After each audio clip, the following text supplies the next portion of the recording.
3. Right. Looks like we are on. And everybody's here. Yeah, I know, it's great. Woohoo! Hello. Hello! Let the chaos begin. Absolutely.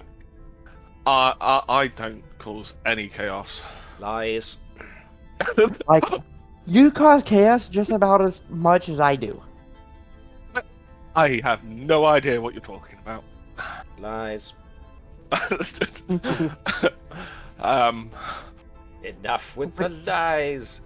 Which, I mean, according to Mark, me and him don't cause any chaos. I'm happy with this.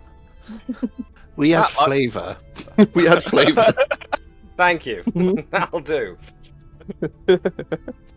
That's the best comment I think I have heard yet. Matt knows I'm not chaotic at all.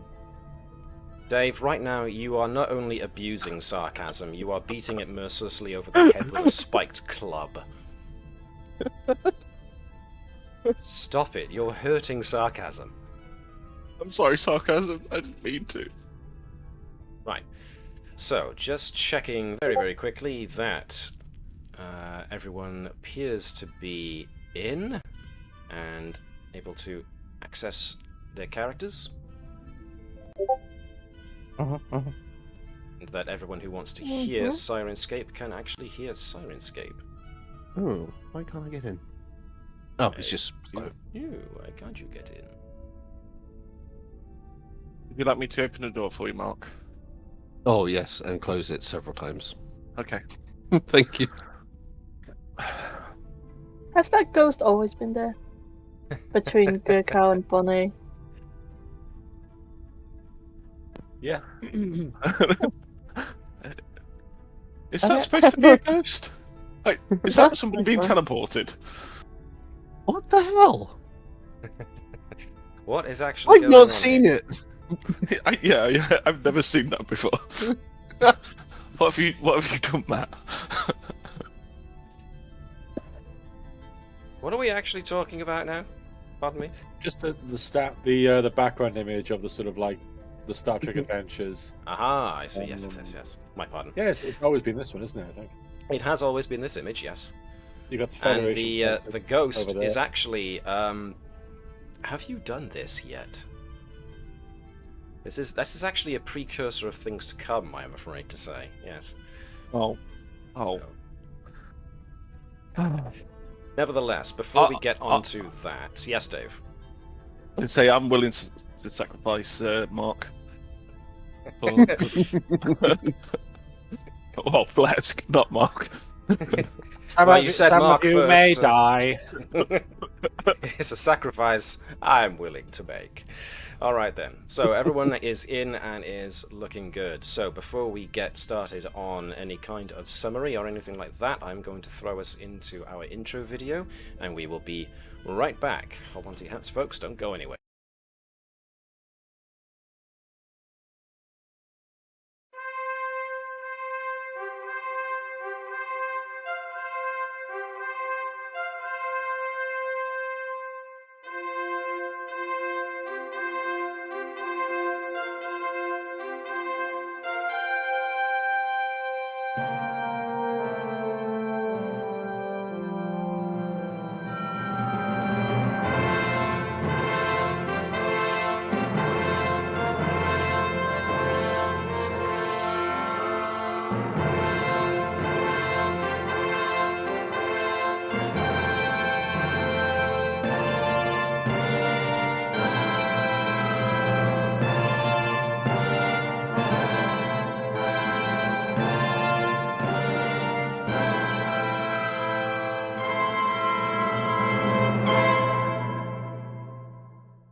Hello folks, and welcome along to the continuing adventures of the USS Combs. I am MJ the GM, and I will be your games master for the next 3 hours, and with me are the Combs crew themselves.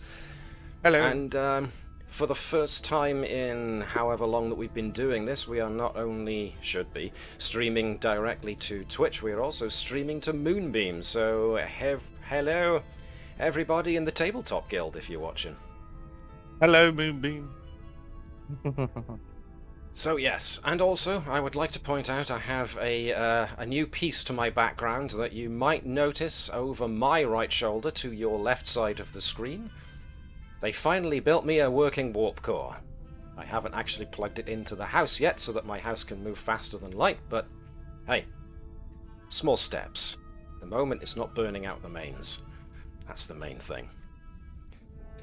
So, for this 3D printed warp core, I would very much like to thank Webby from the Tuesday Trek guys, who also made the intro video that you just watched. So, yeah.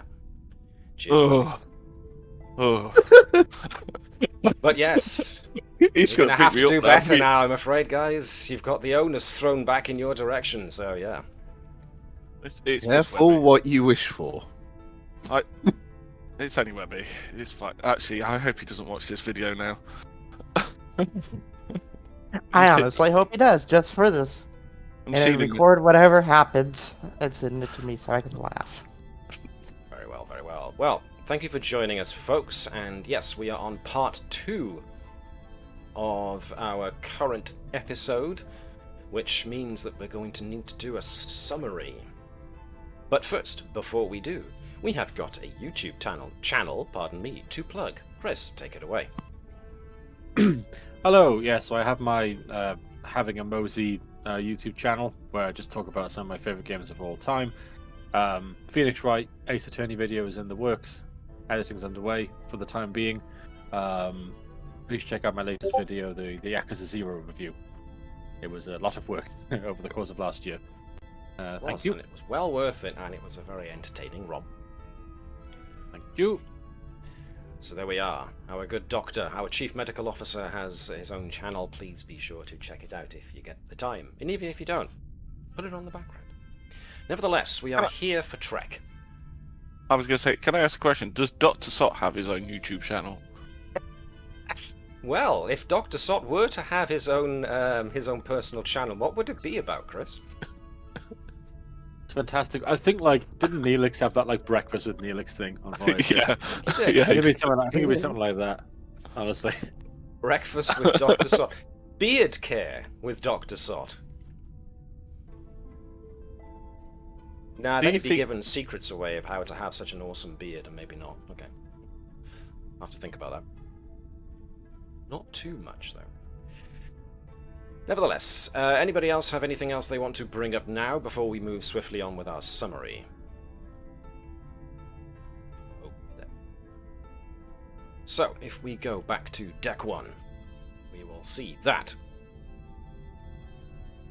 the USS Combs had been tasked with responding to a disease outbreak in the Yuul Minor system, which means that they have had to stop by a starbase to first pick up Starfleet's disease response team, which is headed by, if I can just get where we were last time, a Trill lady by the name of Dr. Yandi Ram. She and her team were brought aboard the Combs in order to be escorted to the colony on Yuul Minor because the colony exists perilously close to the border with the Klingon Empire, and at the moment the Federation and the Klingon Empire are in open conflict with one another.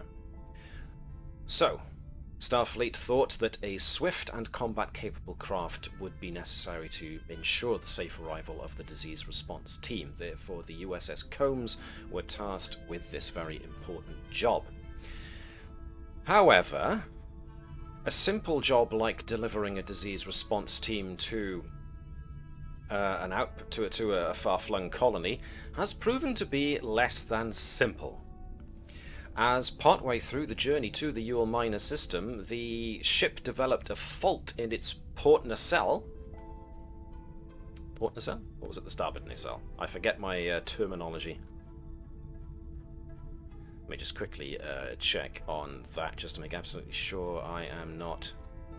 It was the starboard nacelle, my pardon. I forget my left from my right. The starboard nacelle was unfortunately developed a fault, and it meant that the warp core had to be shut down quickly before an overload happened and destroyed the ship. As such, the ship was left without primary power and started to drift. Unfortunately, that drift was heading straight towards Klingon space.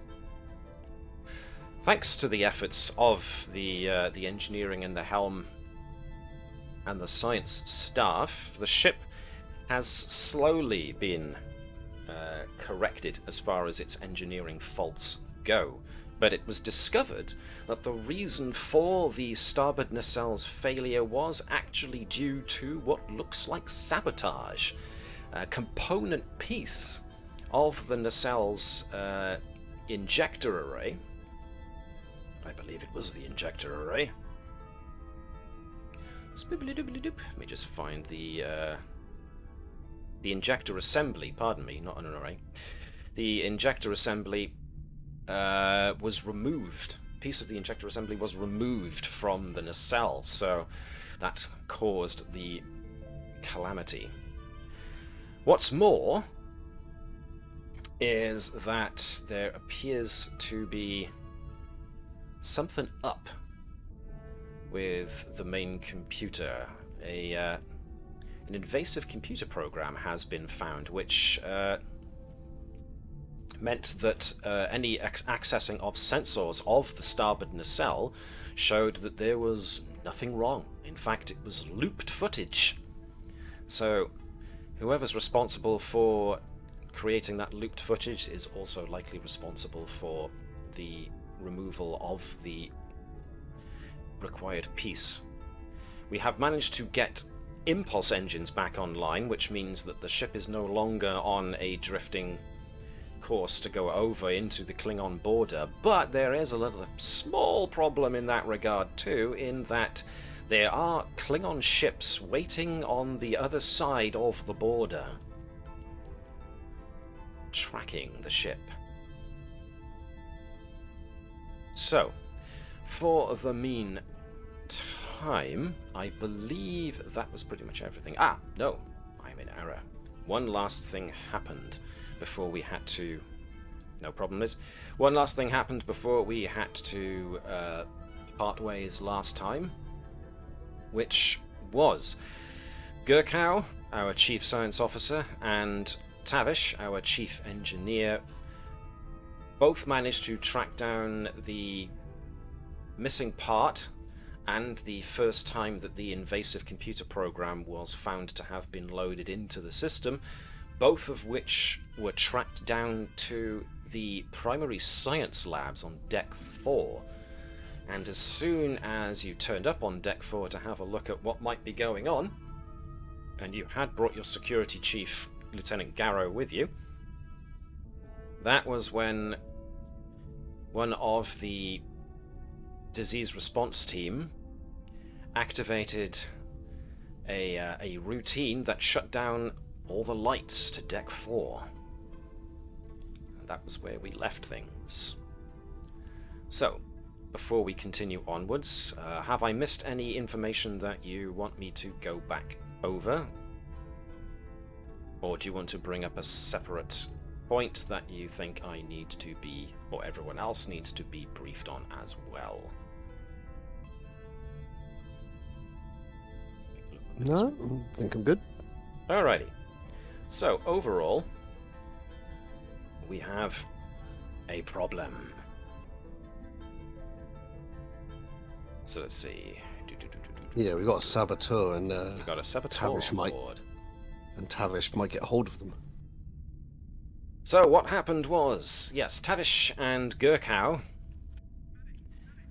you can't see them very well because right now they are in darkness. Gerkow and Tavish went along with Security Chief Gerkow down to Deck 4, and as soon as they entered and Tavish loudly declared what's going on here, or words to that effect, Dr. Yandi Ram, the chief officer of the disease response team, wanted to know what's going on, but not long after that, her assistant, Mr. Kyle Huntsley, activated something on a data pad, at which point lights went out. And so, that's where we leave ourselves and where we are going to continue on from here. It is now pitch black. What do you want to do?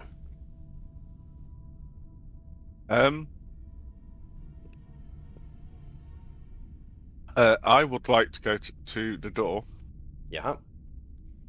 I'm going to plug in Nilo, and I'm going to completely lock down this room. Completely lock down the room. Okay, so Nylil, being your AI assistant, tied directly into your brain because that's safe and not at all problematic. Nope. And won't come back to bite you at any point in the near future. Did I say Nope. near future? Possible future. Whoops. Never.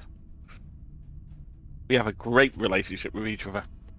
So Tavish is going to essentially rip out a wall panel and plug herself into the wall in order to try and get in and override. At which point, as soon as you plug in your neural link, Nylil reports back. There is insufficient power to do what you want me to do, I'm afraid.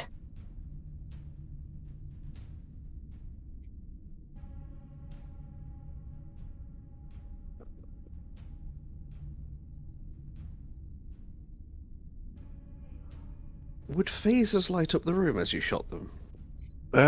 Potentially. Is there any chance of rerouting power? Actually, no. I won't be able to do it through a door. But if I go to one of the,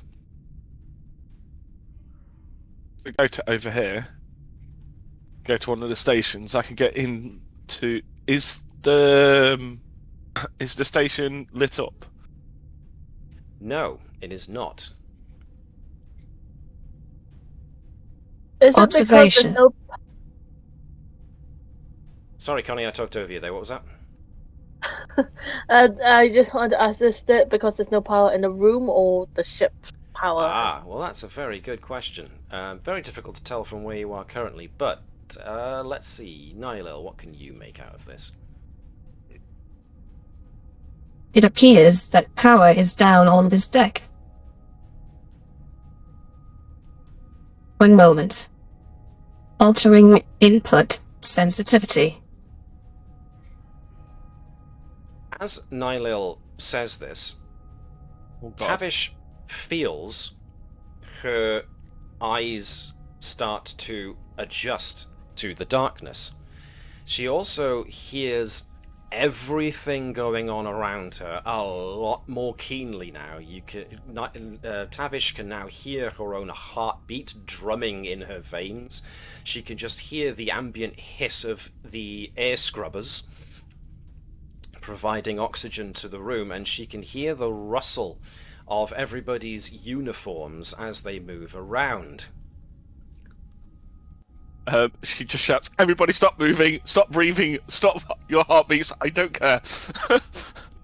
And Tavish's own voice is very loud in her own ears.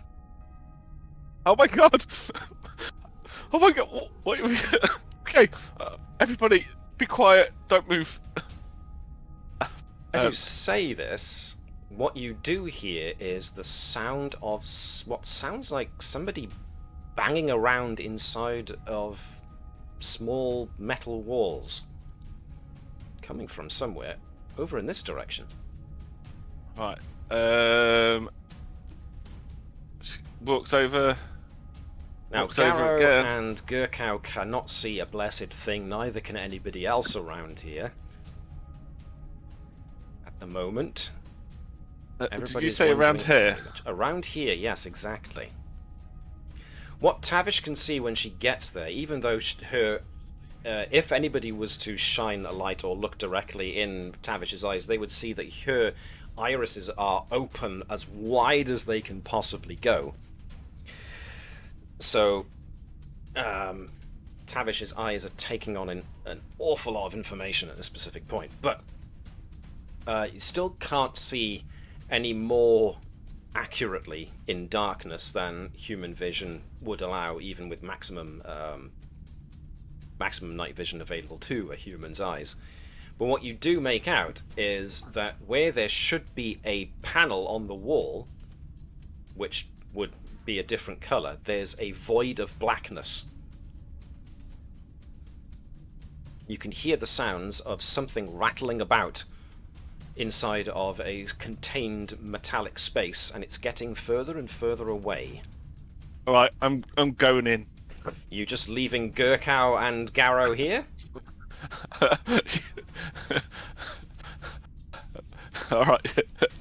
In her quietest, loudest voice, she goes, "Gerkow, Garrow, over here.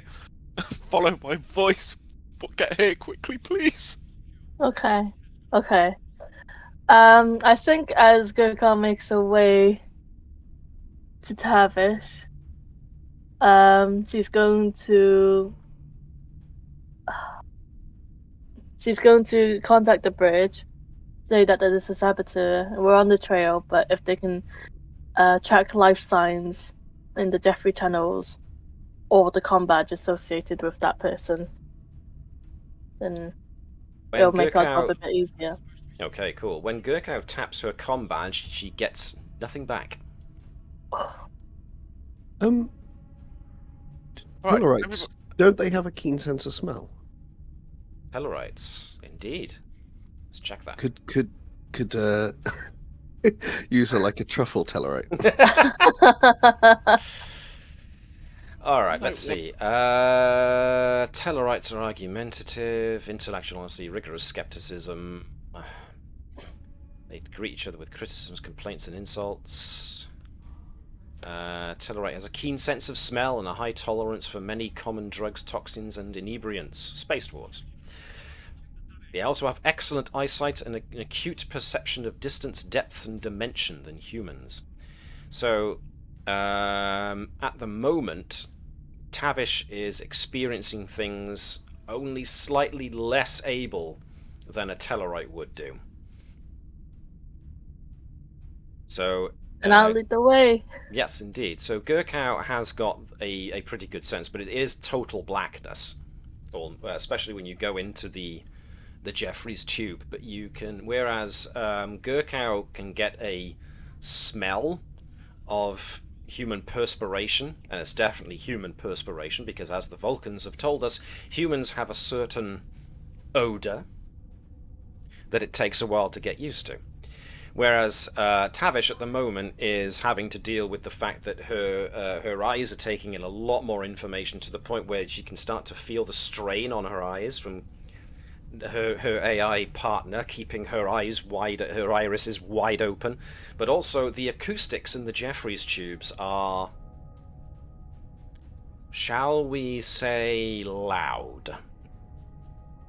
And the fact that there's a metal grating underneath your hands and knees when you walk through there means that Tavish is having an interesting time of things as you go scurrying in through the Jeffries tubes. However, before we go any further than that, let us go quickly back to the bridge. Oh, yay! So, back on the bridge with Tavish and Gerkow and Garrow off to one side, leaving everybody else to deal with what is going on.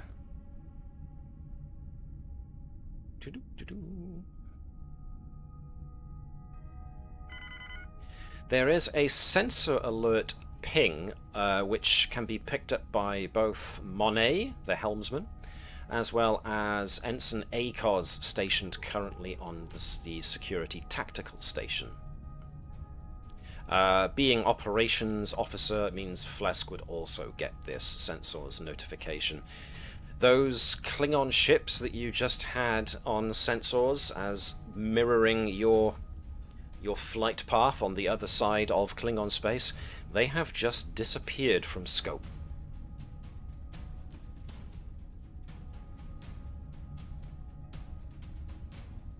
Gone. Can we get shields up, if they're not? Do you want to declare a red alert? Is that it? Yes. Okay. Can we look out the window? Well, at the moment, Tavish and Gerkow and Garrow are in a place where there are no windows. But if you want to suggest somebody else, Would we still get the red alert if our deck has no power? that's a good question. Emergency. The answer is no, you don't. You No, don't know there's a red alert no. yet. Da, da, da, da, da. However, everybody else now recognizes that there is a red alert, so general quarters have been sounded, so everybody gets ready for battle or potential conflict. Now, like I noted, You have no weapons. you do have impulse, you don't yet have weapons, and your shields are currently down to like 66%.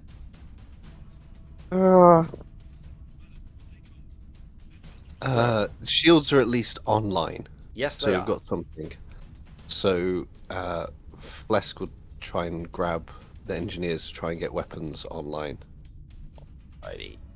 Now then, what we also have is, let's see, propulsion was out, but you've managed to get most of that back online. We lost weapons, which you're looking to get back, and comms is also out. Only recently got external sensors and internal sensors back online, so you've got those working for you too. So, what would you like to do? Get weapons back online. Get weapons back online. So, re-engaging At the the moment- warp core. What was that, sorry? So at the moment, with propulsion and shields, Bonnet can dodge. Bonnie is pushing the pedal to the metal, so to speak. She's trying to go as fast as she can. Yeah, because if I can get weapons online, then ACOS can take care of weapons if needed. Mm-hmm. And then I can get on comms or upping the shields. Okay, what I'm going to do is I'm going to introduce another extended task to do with getting weapons back online, because it represents having to reroute power through certain systems and reactivating certain systems in order to try and get some form of weapons back online. The good news is you managed to successfully get the warp core back online, so you do have main power, which is good. So you've got that working for you. So, we will get to Bonnet trying to push more speed out of the engines in a few moments, but the first thing I want to look at is trying to reactivate weapons. So, anybody with any engineering skills, any foci to do with weapon systems or power systems or anything that meets in between? I've got power systems, but I also have starship design. Aha! Now that would allow Phlesc to clue in on certain interesting shortcuts or backup systems he'd be able to employ, so that sounds pretty smart. Doesn't Phlesc also have some talent to do with extended tasks? I do indeed. In the nick of time, I increase, during a successful engineering or science task, you increase impact by 1. Excellent. So it sounds like you're the one to do this. Cool. And then, which... Now then, so far, how many supporting characters have we activated? Because we've at the very least activated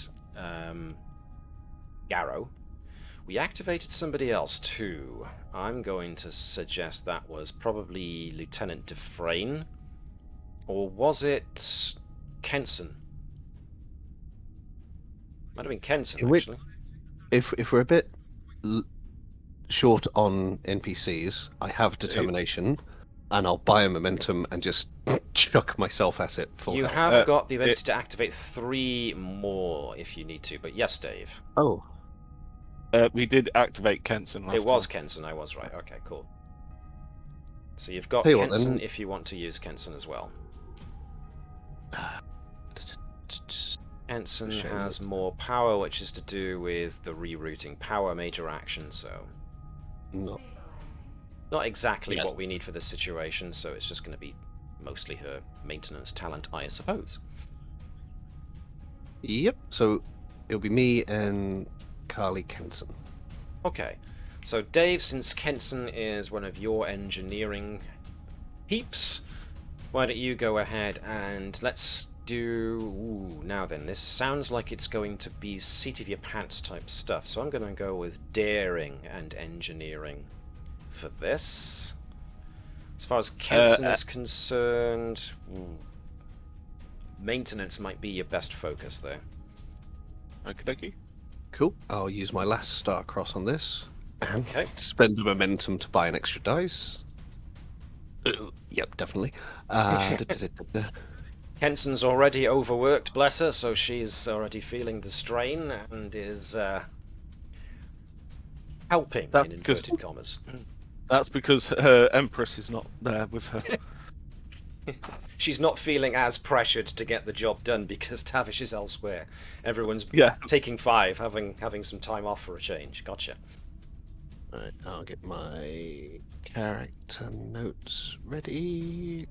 'Cause Yes, I'm gonna indeed. If you are spend using determination, then absolutely. Right, I'll put that in later. So using determination, and I've bought an extra dice. Bonk. And using focus, but dedicated focus, because using the last of the star cross. Pew! This is difficulty 3, and That'll you do it. exceed that by quite a margin. So you earn 2 extra momentum on that. So we go off of Phlesk's engineering score, which is 5, which means you've already hit past 50%, but because we've got in the nick of time, we also see that the impact is increased by a further 1. If we want to increase the impact by a further 1 again, we use 2 momentum to do so. Let's do that. Alright, so we spend the 2 momentum that we just gained to increase even further, but you did get over a certain breakthrough point, which means that you can choose to either do another breakthrough or reduce the difficulty just like we've done previously. I would say I was typing in the log. What was the choices? probably Sorry. reduce the difficulty is the best Yeah. option here. Yeah, go for that. Whoops. So yes, by all means, finish typing into your personal log what it was that you drew upon for your inspiration, or rather the value that you used to justify expenditure of determination. Cool for every problem. Restore weapons. Save. Bang. Excellent. Right, so So still got. You can try that again. Haven't finished yet, Yep. but you made some really good headway. This So time, go on. Sorry. still have in the nick of, so still in the nick of time active, but yeah, if me and Kenson roll. Okay. This time, can I have Chris for Kenson, please? Yep, by all means. So it should just be rolling 1 dice and everything should already be selected for you since she was already used once. Cool. Rolling 1 dice with focus, please. Oh, very good. Much better. Kenson's back in the run-ins. Damn you, Kenson. Working for somebody else. 2 successes, exactly what you needed. So we go off of Phlesc, which means you complete it. You now have working weapons systems.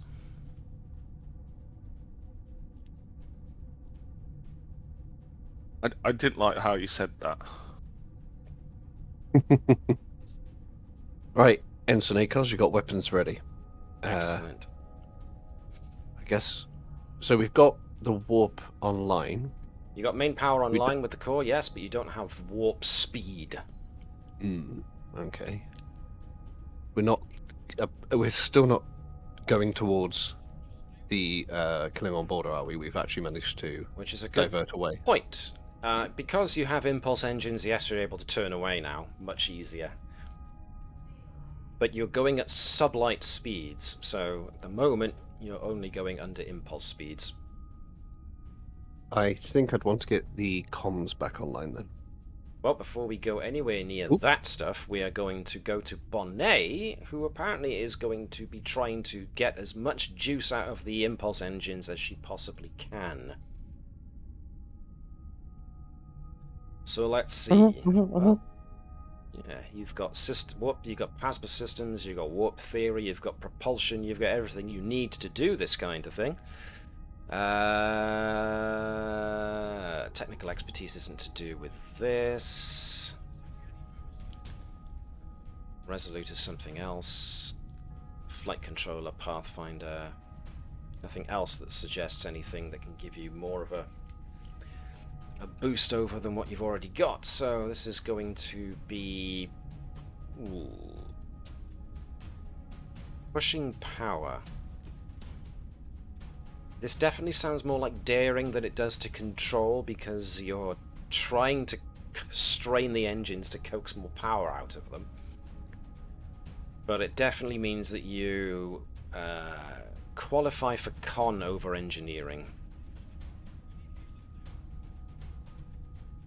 I'm going to make this difficulty... I'm going to make this difficulty 2. If you can successfully do this, but I'm also going to insist that the complication range go up by 1, because if you overforce the engines, bad things could happen. We've got plenty of momentum. Feel free. Okay, so daring and con. Any focus you want to choose. The difficulty is 2, but the complication range also goes up to 2. Okay, definitely we'll buy another dice if everyone's okay with that. Everybody seems good? Silence is agreement. The general rule we go by. Now,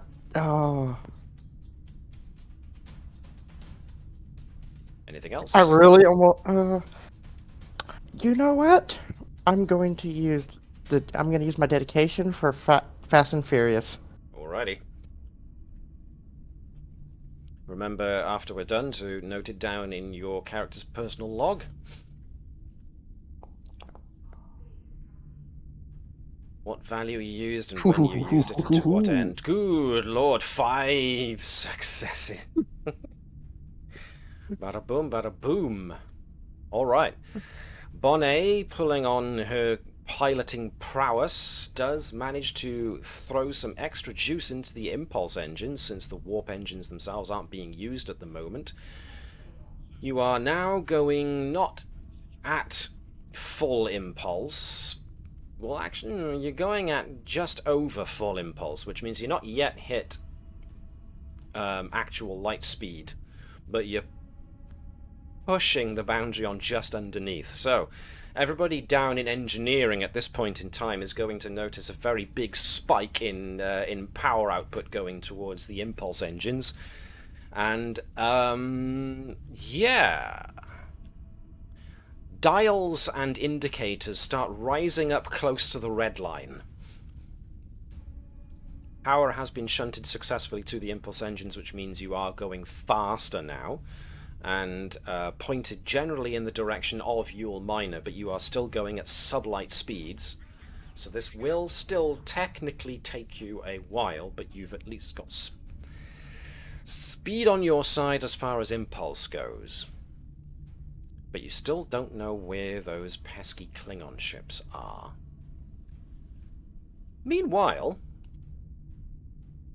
let's go back to Gerkow, Tavish, and Garrow. As you are there, traipsing your way through the Jeffries tubes. So, as any engineer will tell you, Jeffries tube time isn't exactly the most comfortable time you can possibly have, unless you remember to wear pads for your knees.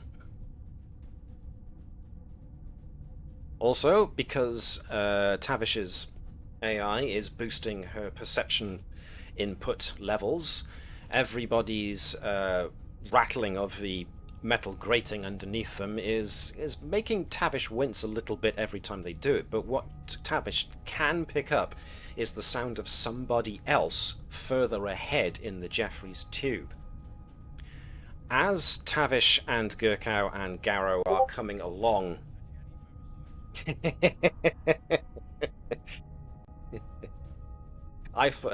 Incidentally, Liz, I would have gone more with Motorhead's Ace of Spades, but there we go. What do I know? As all of a sudden the bridge is just flooded with heavy rock music, and there's your helmsman just bobbing her head along to the beat. I would have gone with Thunderstruck by AC/DC. Yep. Thunderstruck. Back in blank. Ace of Spades. Who cares? Well, I care, but obviously. Yes, interesting. Which one do you choose? Which one do you prioritize? But we're getting away from our main point here, which is... Put it in the comments below. Indeed. Indeed. What Tavish can hear ahead is the whoosh sound of the ladder access for the Jeffries tube. So whoever's ahead of you, which you have to imagine is Lieutenant Huntsley, has accessed the ladder going maybe down, you think? So is going down from deck 4, but then you hear the ladder access door whoosh shut. Pretty soon, Tavish and Gerkow and Garrow get close to the ladder access themselves, which is by here.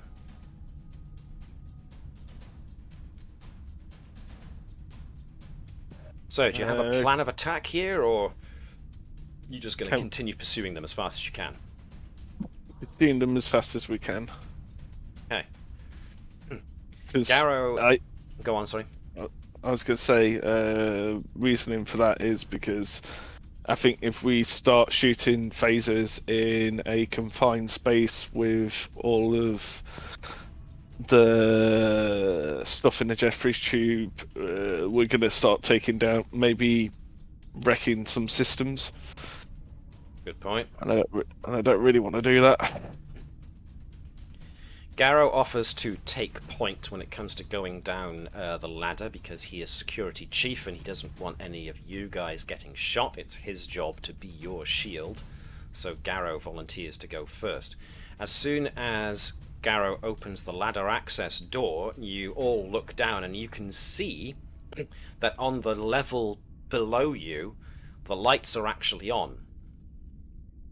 And as your door opens, you see Huntsley look up from his position, and he quickly jumps off the ladder and gets off about, you would estimate, he's 2 decks below you.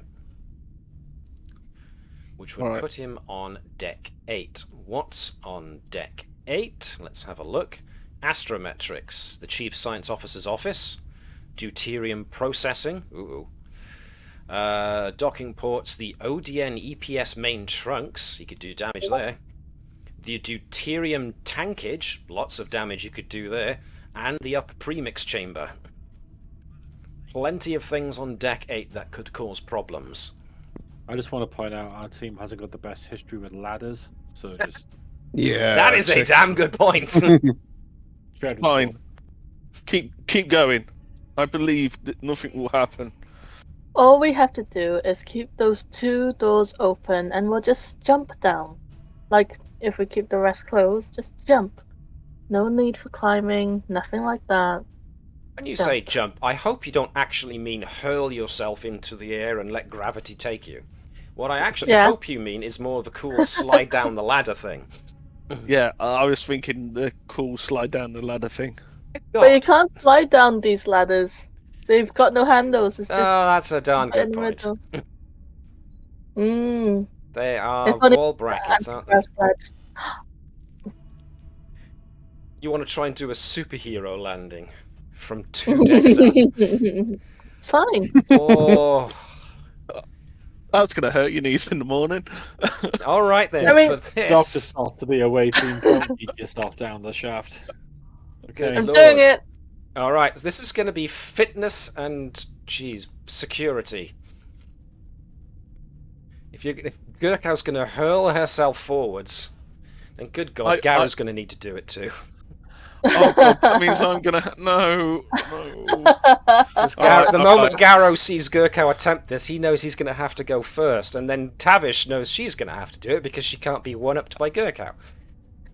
Good God. Okay. Which means I will go for. Chris, you can be Gerkow, please. Cool. What am I rolling?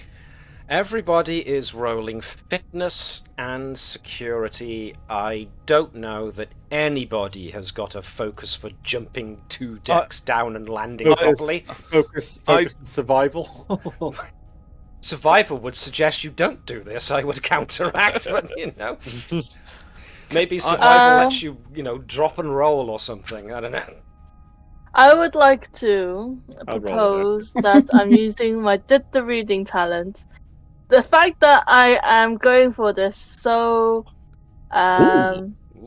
aggressively is because, I've done the science, I've done my reading, and I would like to spend momentum to use science instead of security. So, Gerkow is basically using what parkour knowledge she has of how to jump a great distance down, and as soon as she lands, she knows she has to drop and roll to disperse the kinetic energy so she doesn't break her knees. Gotcha. Exactly. Hardcore parkour, exactly. Don't ever say that Starfleet doesn't make you a badass. And yeah, Dave. I'm going to make this super hard already. I mean, super hard already for myself because I've got fitness of 7 and a security of 1. But I'm going to make it even. But I'm going to make it even harder with the fact that I wish to use. I want to get a determination back. Right. So I feel like obsessive tendencies makes sense to me because Tavish can't let everyone else do it and not do it herself. Yeah. Yes. So yes, obsessive tendencies to get a determination back to make it harder. So, right. Okay. Make it harder. That case, Gerkow just showed you what difficulty you need to land and only take a stress point to avoid injury. I'm going to say that Tavish, being obsessive, feels she has to go next, which is the exact time Gerkow feels she has to go. So Tavish is going to make this more difficult for both Gerkow and herself by having you both jump down the same confined space at the same time. You two have to make a difficulty 3 leap to land without injuring yourselves. Or indeed each other. Just remember, Connie, this was your idea. Sorry. Use momentum. Can Gerkow roll to catch someone? Let's go with okay. Are we? Who's leading this? No, you're both doing it independently of each other. Okay. Because one of you is getting in the other's way to make it difficult. But it's now down to Gerkow over which one he wants to aid in order to catch. So, Chris, I leave it to you to decide which one he thinks he's going to try and catch. Alright, basically, if it lands on 1 or 2, I'll go for Gerkow. If it lands on 3 or 4, I'll go for Tavish. Ready? It's Gerkow. Cool. Am I doing a 2 dice roll for this one? So I'm not doing a 1 dice because you're essentially aiding Gerkow. So this is going to be daring and security again. Fitness and security. No, for Gerkow it is going to be daring because he's choosing which one to try and catch. Yeesh. Yes, Dave. Oof. Okay. Can I use a focus to take a dice? I also want to put use focus? Can I use momentum to take a dice? Absolutely. I'm also going to put a momentum back because I've just gained a determination. Faith of the heart. Yes, of course, the human ability, Faith of the Heart. Good. Well done.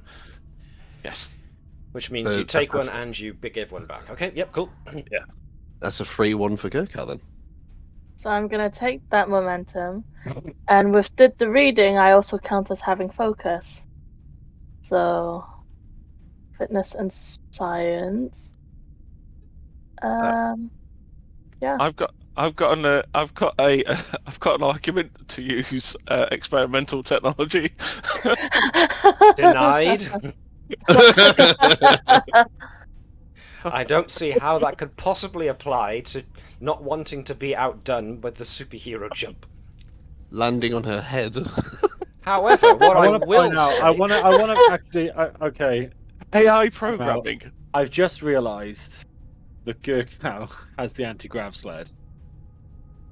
Were you to sit yourself on top of that and like? No, I'm doing the jump. Yeah, don't try bringing logic and reason into this, Chris. Wouldn't dare. I'm ready.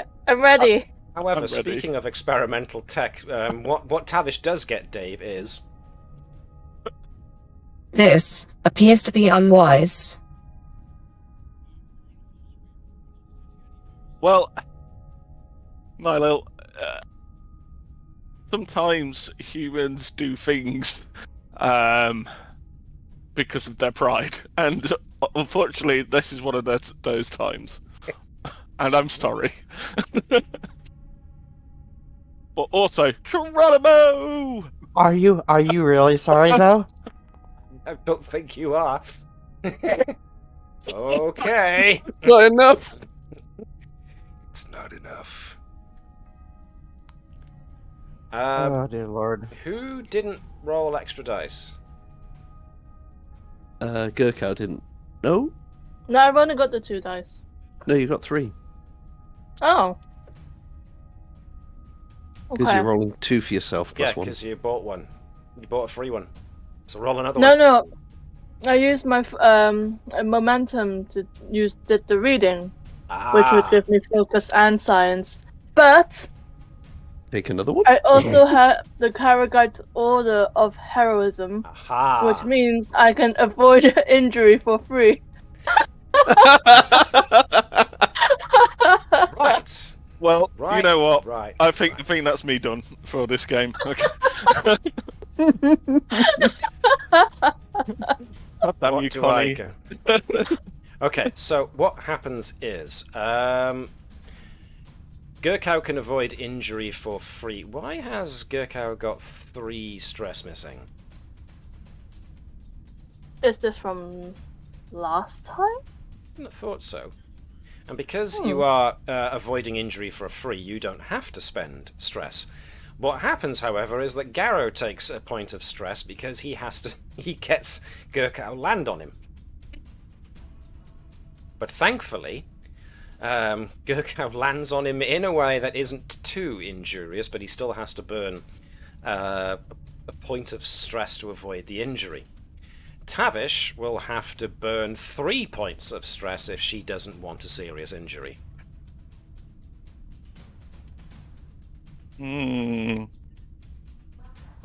What? I noticed that you're umming and ahhing over this. Yeah. You want new legs, don't you? That's what's happening. No, I don't know what you're talking about. I can't do that with a straight face. No, you can't. I can hear the lie in your voice. You can hear me laughing. Yes. I'm. Hey, if you want a serious injury, I can give you a serious injury. You know what? Yeah. I've done this. I've done the stupid thing to get my determination back, and this was like really stupid. Perfectly honest, I didn't have to make it harder on myself, and I failed. So yeah, let's go for a serious injury. You have a cracked ankle. Oh my god! I would have heard that as well. Yes, you would have heard that quite nicely inside of your body. This horrible crunching, cracking sound as several bones in your ankle give out from the impact. Which means any and every fitness-related test to do with movement or anything like that is now made that much harder. And your ability to move is now a major action rather than a minor action. That doesn't sound that bad. Consequences. Whereas Gerkow is just there apparently giggling from having landed on top of Garrow, who's there just going, gotcha! You've just got Tavish going, just screaming in pain. Yep. There is no way to grit yourself through that one. You were right, Nyla. This was such a bad idea. I should have listened to you. Why? If I can contact the bridge, I'll just be like, oh, Dr. Salt Tavish has hurt herself, so, yeah. Oh, how'd it happen? Let this be a lesson. Thank you. I know. Alright, what's the good thing that you do notice is that you do have at least internal comms. There is lights, there is gravity, there is power. So, it's not blackness like it was on deck 4. Can I ask Nihilil to turn down my vision so it's not absolutely massively, perfectly honest, at the moment the stress on my body, on Tavish's body, is going to be massive. Compliance. Thank you. So, yes, nevertheless, after all that, you have a slightly winded Garrow, a very hobbled Tavish, and an extremely unhurt and rather proud of herself Gerkow, who are now down on deck 8. 8? 8. The door to exit onto deck 8 is now directly in front of you. What do you want to do? No, you must have gained on him, because he would have not jumped, surely. Leave Hop along. Gerkow and Garrow, go get him. I think, It's the, oh, hold on. There's power in here, isn't there? Yes. mm-hmm. Ooh. Is there access to the main computer here? More than likely, because that's what the Jeffries tubes are all about. Okay. I'm going to take it off a panel and plug me and Nihilil into the main computer. I'm going to stay here, and I'm going to try and use internal sensors to let Garrow and Gerkow know exactly where he is. Alrighty. And if I can, put up force fields Yes. Okay. as well. Is that what you were going to say? Yeah, exactly. Okay. Alrighty. People on the same page. Very nice. Very good. Very good. Okay, so we're going to need you to connect into the main computer. So I'm going to need control and engineering for Tavish, please. And you've got computers as a focus, so you may as well use that. What am I using? Control and engineering, please. I'm going to keep this at difficulty 2. Because you are essentially ripping off a wall panel and trying to reroute sensors and communications. Okay, here we go. 2 successes exactly. Alright. So.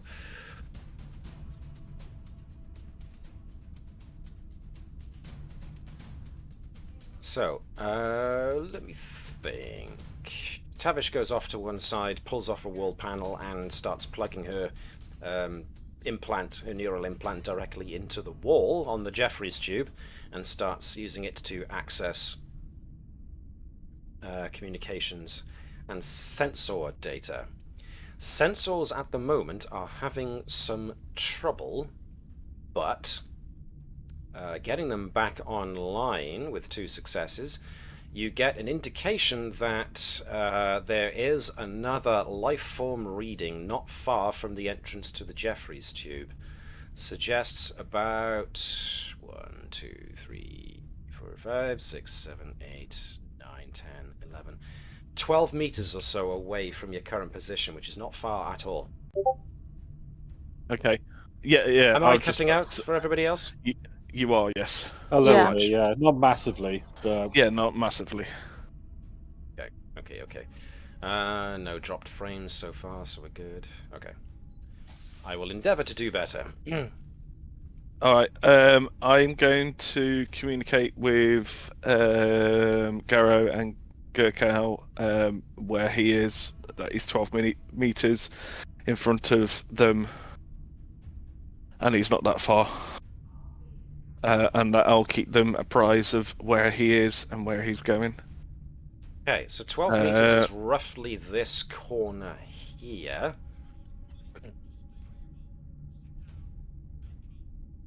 If you can see where I'm pinging. I can't. Well, I'm not going there. So Yes. Tavish's ankle is now throbbing terribly. Yes, Connie. Can Tavish set up a force field right there, right here, right now? yeah. Can I set up a force field in front of any doors or exits, except for the one which Garrow and Gerkow are just about to go into? Okay. I want to trap him like a rat. Alright then. You send the signal and you hear the buzzing activation of force fields nearby. So they've activated. Garrow and Gerkow, what you gonna do? I think one of us should be poised to stun him with our phaser. I want to say that should be Garrow. Yeah, I think it's going to be Garrow. Gerkow wants to just run up and tackle the saboteur. Okay. So, off you go.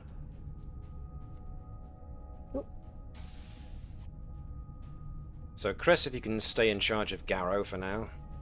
Sure. I've clicked on Garrow so I can actually see what's going on. Yes, good idea. So Garrow is there, ready to stun somebody if need be. Gerkow is racing forwards.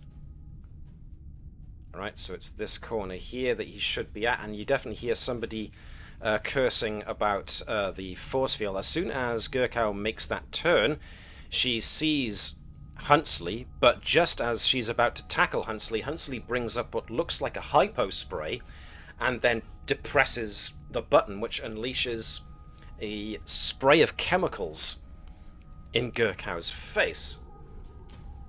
And as he does, Gerkow starts to feel a little bit wobbly, but then starts to feel her airway close.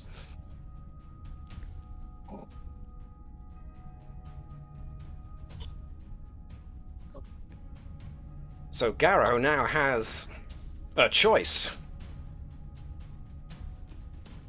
Is he going to prioritize Gerkow or Huntsley? As Gerkow is now gasping for air, clutching at her throat. And the world is going a bit wobbly and dark. We've got to prioritize Gerkow, right?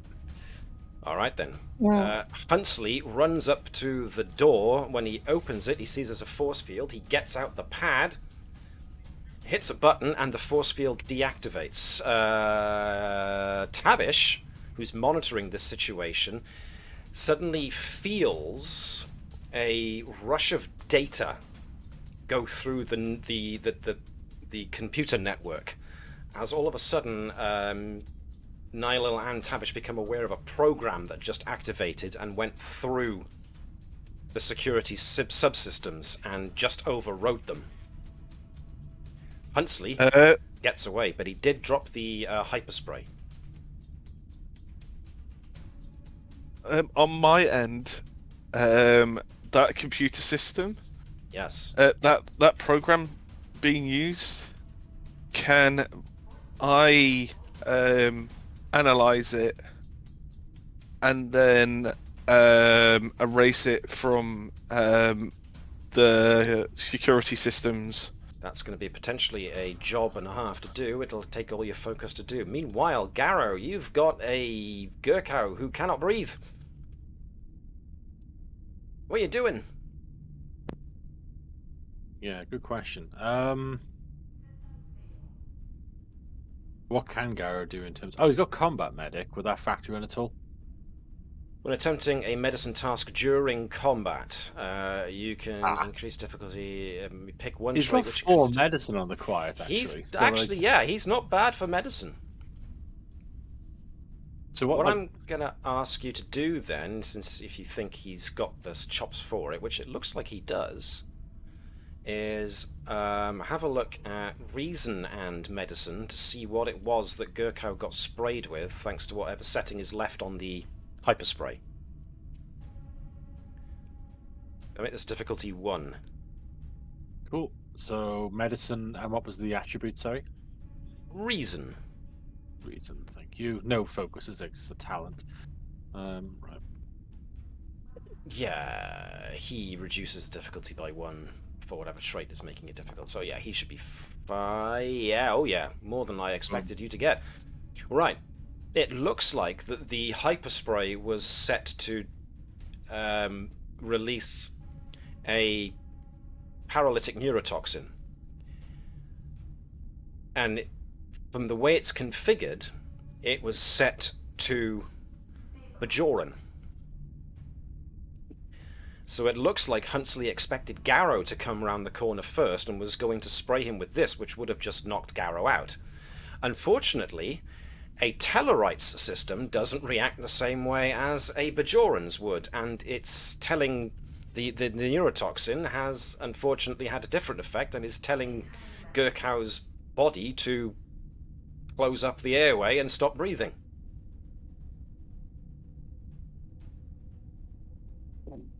The advantage is you now have a hyperspray to work with. So this is going to be a control and medicine check with a difficulty of 3, because he's never done this kind of thing before. And it is a race against time kind of job. Oh my guineas dollars. Ah, now you can succeed at cost, if you wish. Yeah, but I had. Alrighty. I will take note of that then. So Garrow tries his best to remember how to counteract this and create essentially an antihistamine kind of reaction where the Gerkow's airway will expand and inflate her lungs again. And he does. He successfully manages to do so, but he fumbles a bit with the hyperspray, and it means that Huntsley now has a bigger head start to stay away from you. But the good news is Gerkow can breathe. Thank God. It's very much a big, ragged gasp in of air as all of a sudden Gerkow feels her airway release. Everything was getting a bit dark and fuzzy there for a moment. You weren't sure you were going to make it. Thanks, Carol. Now, before we get to the consequences of this little action, and indeed Tavish's investigation of the computer program that just fired, we are going to move back to the bridge.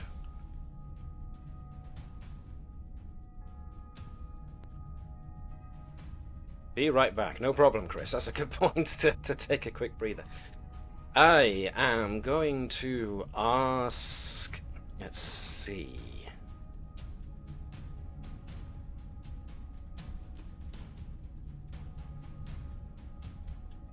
Ensign Bonnet. I'm going to ask Bonnet to give us a reason and con check with a focus on warp theory. I'm not going to tell you what the difficulty is, because I want to see how well she does. With that, can I get an extra dice? Would you guys mind if I buy an extra dice? 'Cause Go for it. I'm worried. It's full. You might as well use it. Yep. Good point. 3 dice. Very good, very good. All right. Bonnet, keeping a very close eye on the border with the Klingons. There's a sensor blip that happens that suggested for a moment a power signal, but then it's gone and dismissed by the computer just as readily. Bonnet doesn't like the way the hairs on the back of her neck are prickling, and so runs a quick scroll back through the sensors to check what that was, and there's a definite sign of a tachyon surge not far from where the combs currently is. Coming up behind it, actually. A tachyon surge could suggest a cloaked ship. Is weapons online yet? We got Really? weapons. I think the Klingons are closing faster. Right. So, if you will just excuse me for a moment, can I find... No, I can't. So, what is the combs these days? We have got... What is the Excellent. As far as... Now, the rules for starship positions, especially during starship combat, are such that certain departments, like tactical and operations, depending on how high a rating you have in your ship's department, can suggest extra places that can be filled. Now, looking at the combs, your highest rating is actually science, and I don't recall there being more than one science placement, so we can assume that you have the regular number of placements for a ship of your size. So there will be 1 spot for command, there will be a spot for comms, which are not usually used but can be handy. There's another spot gonna be for helm, or con as we also like to call it. There will be tactical.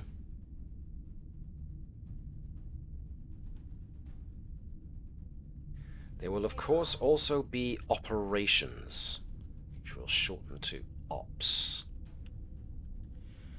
Don't think I've forgotten anybody there. Command, comms, con, tactical, ops. I think that's it. Yes. So, oopsie-daisy, I just created a square in the middle of the bridge for no reason.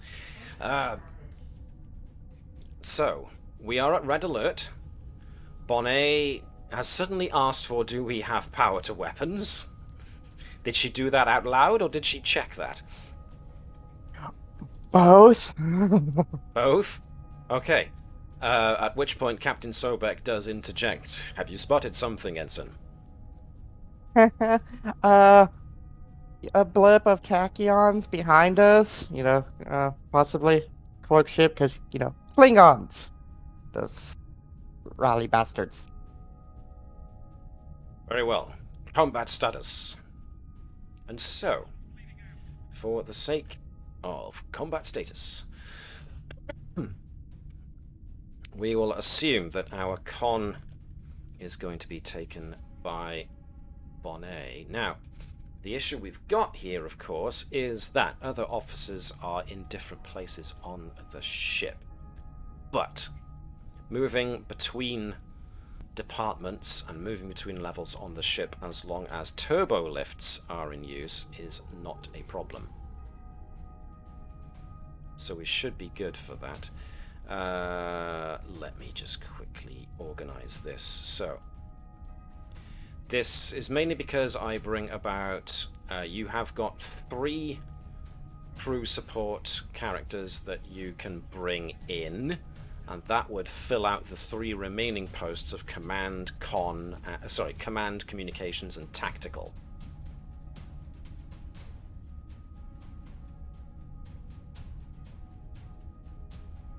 The question becomes, who do you want to fill those positions? I'm going to assume Phlesc is on ops, because that's his usual duty station. And obviously Bonnet on con. Do you want to activate Captain Sobek for command?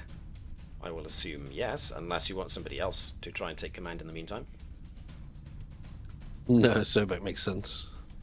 Okay. It's got 5 in command. So I'm going to put you by there. And I'm just going to move things down a smidge. So that's 1 more off. Comms isn't always entirely necessary to have somebody in, but they can be useful if you want somebody to just fill a position so that you can use them to do things like create traits or aid somebody else's actions.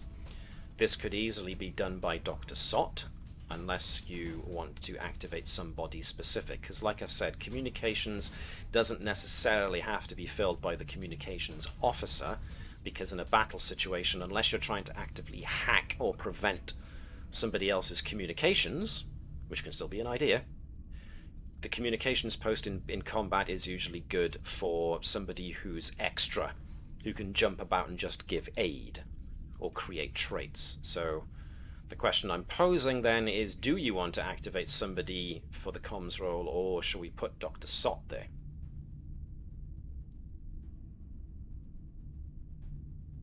To give Dr. Sott the ability to move about and help with different tasks. I'm okay with Dr. Stott. What do the rest of you think?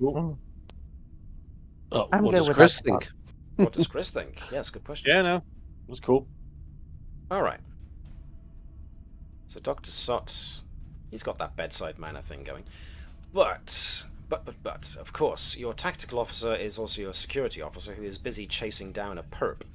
So we've got Ensign Acos for the moment, who is more to do with security rather than actual tactical.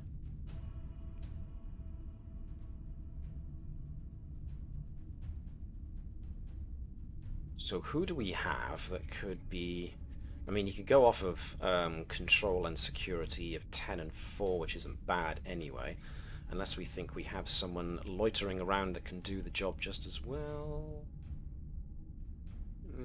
Probably not. Might have to stick with Ensign Acos. What do you think? I'm okay with sticking with Ensign Acos. Okay. Yeah. All right then. So if I take us to here, I'll start loading this in. So as we can see, we are in space, and the random asteroids floating around indicate the presence of the asteroid belt that delineates Federation space from Klingon space.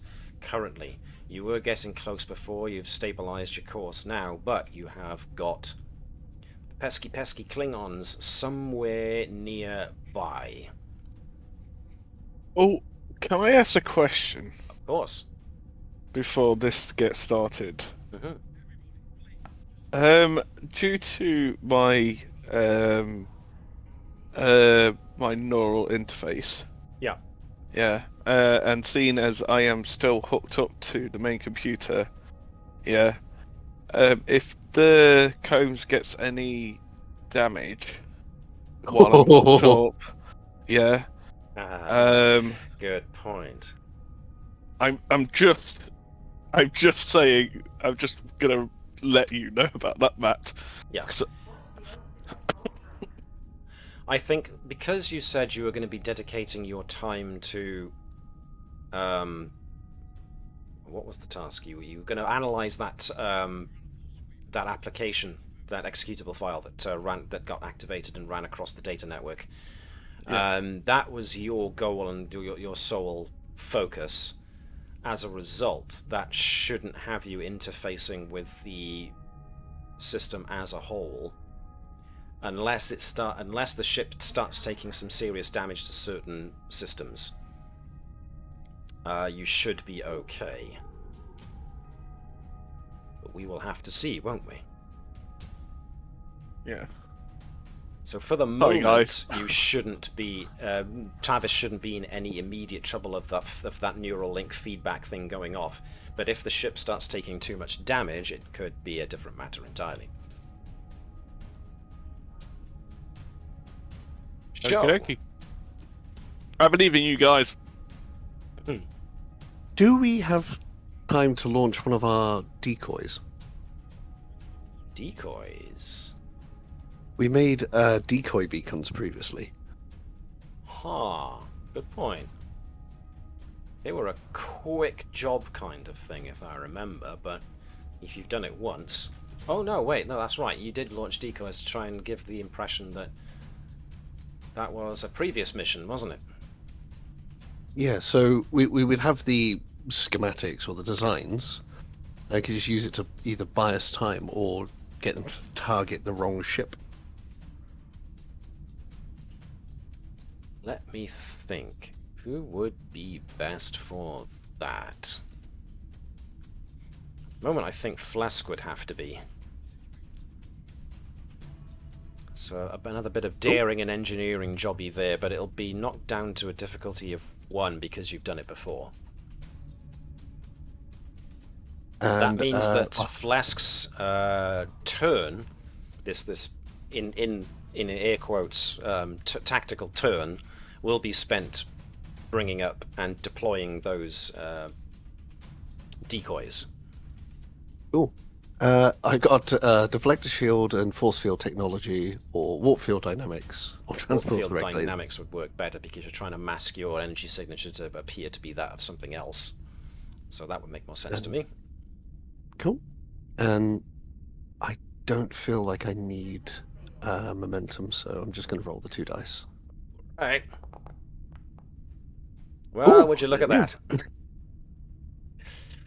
Alright then, in that case you create a trait, which I'm going to fling up here, called Decoys.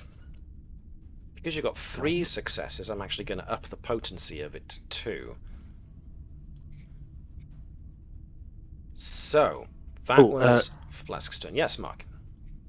Whenever you create a trait representing a piece of equipment or an alteration, any character who benefits from that trait while you're present may reroll a d20. That's not a lot of good, actually. Well, no. Unless Bonnet gets a benefit from being able to dodge better. Yeah, I'd say that's more likely. Yeah. Yeah. Works for me. So yeah, Bonnet, you may be able to reroll a d20. Worth noting. Oh, good. I might need it. So, that was essentially Phlesc taking charge. So Phlesc has essentially been the one to take first turn from you guys. So Phlesc activated himself, which means next up is whoever's following you, but you have managed to create some decoys. So what I'm gonna do is, as you are all the people who are currently on the bridge are just there watching as Phlesk's decoy flies off in one direction and Bonnet is making sure to keep as on a swifter course as possible towards Yuul Minor. These sensors light up with multiple signals decloaking, which, well, if you will excuse me for just 1 second, I have to do this because...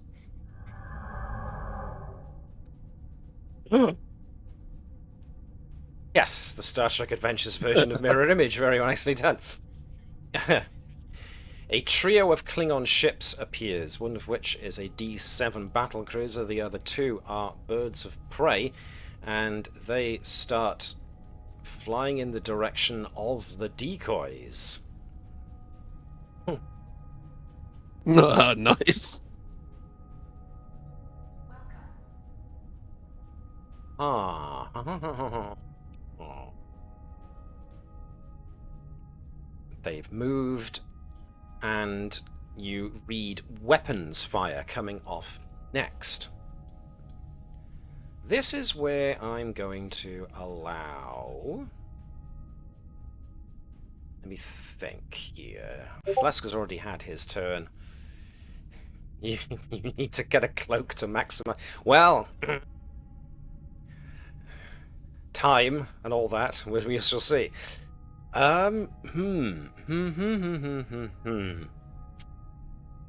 Really don't want tactical to take their turn yet, just in case.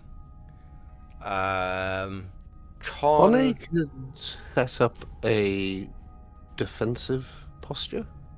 Well, we don't know how long we've got. If Bonnet wanted to declare now whether Bonnet wants to do evasive action or attack pattern or something else. Let me quickly get to the list of helm actions that you can perform. Is it helm or is it con? It's helm. So yeah, declare an attack pattern, which means that Bonnet aids Ensign ACOS's attack attempt. Evasive action means that any attempt on the Klingon's part to try and shoot at you becomes an opposed action, so they have to overcome Bonnet's piloting skill to actually hit the ship. Or Bonnet can choose to do maneuver, which is focus carefully on controlling the ship's flight. Usually used to generate momentum for crossing difficult terrain. You've got a full momentum pool almost. Or there's ramming speed. You don't have access to warp at the moment, so those are pretty much your choices, Liz. So either way, Con's job is essentially to wait to either assist somebody else or wait until they do something and make it more difficult for them to hit, or try and generate extra momentum. Well, seeing as they are still on the decoys, do we think the decoys failed? Or, got destroyed? So they're going to be coming after us now. Let me make this a little easier. Let's use Captain Sobek next. Because, let's see, I'm gonna ask for...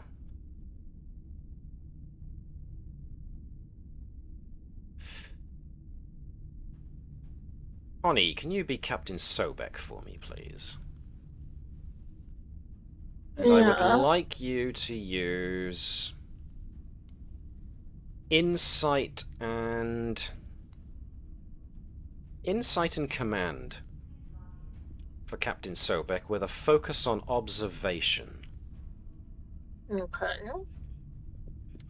Does he get anything else? Oh, those are good. Oh, wow. Well done, Captain Sobek.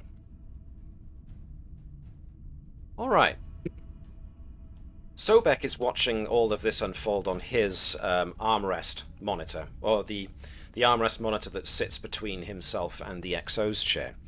And as sensors get a reading of the Klingons opening fire on the decoys, Captain Sobek notices that even though all three ships appear to open fire, there's only enough energy reading of one ship having opened fire, and a bird of prey at that. Something hinky's going on.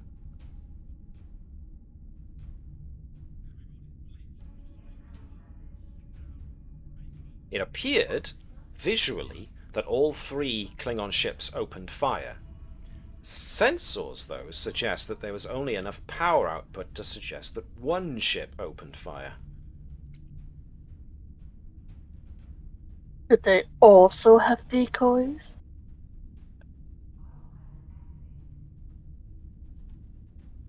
Or they're messing with our sensors still, somehow.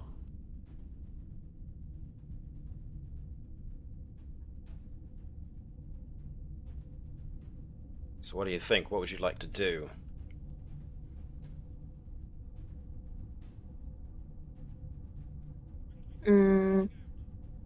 If we do a sensor scan, will we be able to determine that our sensors are being messed with, or that they are decoys? That would require somebody else, probably Dr. Sott, to have a look. Cool.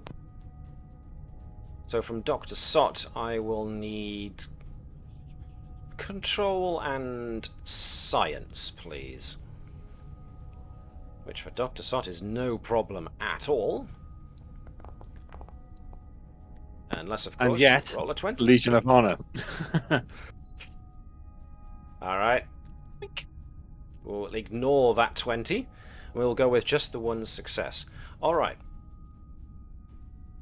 Yes, looking at sensors, it seems that even though it suggests there are 3 ships, you're only getting enough power readings to suggest that there's only 1 ship. They might very well be using decoys of their own. This might be just as well, because they're now done with the decoys, and they might be coming in your direction now. As the Klingon ships are now changing course. Bum bum bum. Now, before we get any further, I am going to take us back to the corridors, back into the Jeffries tube specifically. It's time to find out what Tavish discovered about this invasive program. So, I would like, Dave, if you could, for Tavish to give me a reason and engineering check with your focus on computers. This is going to be difficulty 2.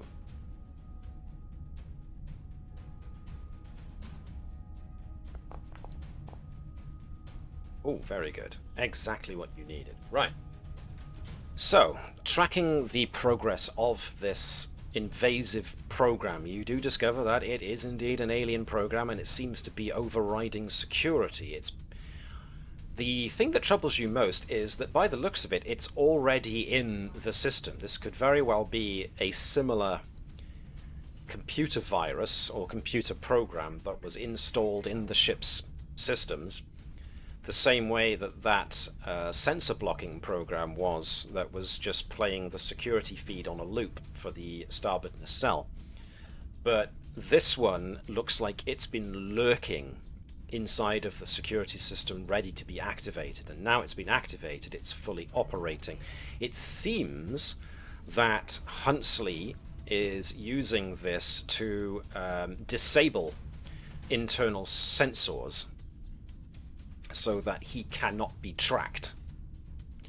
What's also very interesting about this is that there is an odd signature to the way this program has been coded, to the point where it's definitely not Starfleet or Federation. But if you want to find out more, you're going to have to spend a point of momentum. Give me 2 seconds. My headset needs charging. Okay.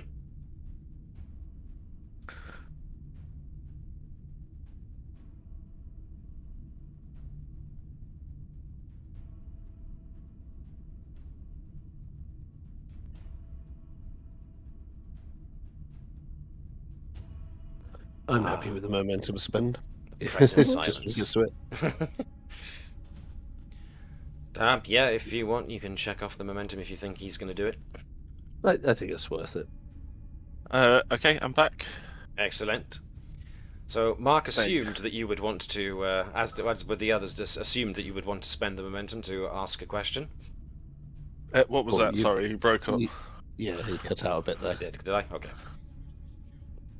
What did you say? I said if you wanted to discover more about this computer program, you can spend a point of momentum to ask a question as an obtain information action. Yeah, I'm okay with doing that if the rest of the crew is. What's your question then?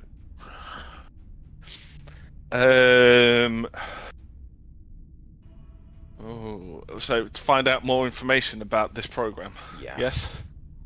So it's definitely not a Starfleet program. No. So probably the question would be, what? All right, hold on.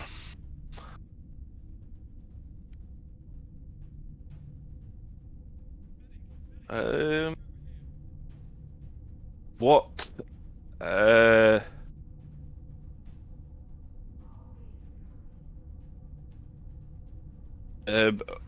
style of program he is using.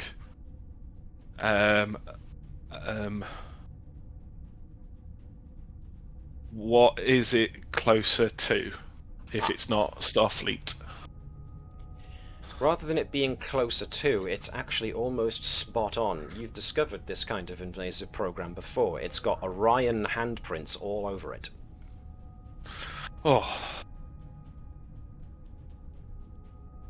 Okie dokie. It's exactly the same kind of invasive security programs that you've come across the Orion Syndicate using. Okay. Alright. So, have we done something with this before? If you cast your minds back to the start of this season, when you were saying your ritual goodbyes to the to Narendra Station and the Klingon crew of the Mapui. The last episode that Hopkins was attached to the combs. Yes. You were engaged in ritual games with the Klingons in order to have this ritualistic goodbye, but it seems people were putting bets on the outcome, and I remember this. Yes, the Orions were fiddling with the competitions to try and ensure that the Klingons won. The foot race, the one that we made the go-kart. I found out I actually found out about the program. Yeah. And actually, didn't I neutralize it or something? Yeah, I'm pretty sure you did. I think you took it away and made it your own as well. So.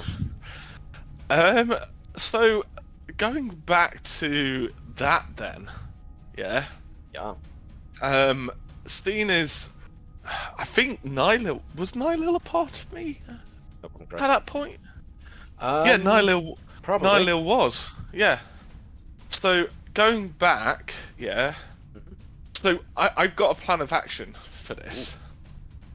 Going back to that program, if it is pretty much exactly the same, with just a few add-ons, yeah. And I did override it and take it for myself, yeah. Yep. I want to take this program for myself again, neutralize it, not completely neutralize it, but neutralize it so when he goes to use this program again, and he's going to, yeah. Yep. Yeah. It's basically a force feedback into his into whatever device he is using. Give him an electric shock. Right, gotcha. Blow up his data pad. Okay. Yes, it'll also give me. I also want it to also give me the location of where this was done, and it be sent to security, not just Garrow and Gerkow, but probably the whole ship. At that point, mainly there's going to be a massive dog pile on this poor guy. Yeah, I say poor guy. Yeah, I'm wanting to ruin this guy's day. Like, he has absolutely ruined our ship. Yeah. All right, I'm then. not willing not willing to have him. I want you to make one last control and engineering check with your focus on computers to make this change. It's going to be difficulty 2 again. I'm going to use a determination then. Ah, As I'm using a determination, faith of the heart, which makes momentum go up by 1. okay. I will do that. I am going to use cool in a crisis as well, because I think once she finds out exactly what it is, she needs to get it done, set up. Like, But she's going to do it coldly, like revenge is a dish best served cold. Best kind of served thing. cold. Yeah. yeah. Well, I don't mean it like that, but I do. Yeah, it makes sense. Yeah. Okay. Very much a case of, oh, really? Well, all right then. Okay, yeah, I'm good with that. Remember to note this down in your log after we are done. Yes, I've Finding got out to how do. you do. Yes, I've also got to do obsessive. I still got to put obsessive Yep, tendencies. you got to in there remember as to well. put that obsessive tendencies made you jump down and crack your ankle. So when you are faced with a similar situation yet again, you will think back on this and go, is it worth doing it again? Yeah, go on. Thank you, Mark. Not at all chilling. I don't know, what did Mark say? I'll read it out. Starfleet won't let me kill you, but you'd be surprised what you can live through. You know I'm what? slightly frightened. If everybody's okay with this, can I take a momentum as well? I've just put one in. Can I Yeah, take it out? God, going all Yeah, the way that's with yours. this. All right. I'm going to go with 3 dice then, and a determination. Good lord. So that I think that's four dice. Actually, you are rolling 2 dice because when you check determination, one of those dice gets replaced by an automatic 1. So roll 2 dice, check for determination and focus. Oh no, I'm taking a momentum But do take the to momentum roll as another well. dice. Yeah. So all right, which gives me 3 dice, doesn't it? Yep. Go on then. Oh, okay. All right. Yep. Oh, you have coded it. It is lying like an adder in the grass, waiting to strike. The Parish is just gonna literally just like lie on the grated floor and just sit there going, you know how. Yep. Strangely enough, the lighting changes so that she's entirely lit from underneath in a sinister fashion. As she's there steepling her fingers and tapping them together, waiting evilly for the next thing to happen. However, I'm still going to be hooked up to the computer because I want to know exactly when this happens. So. Yep. Meanwhile, back in space.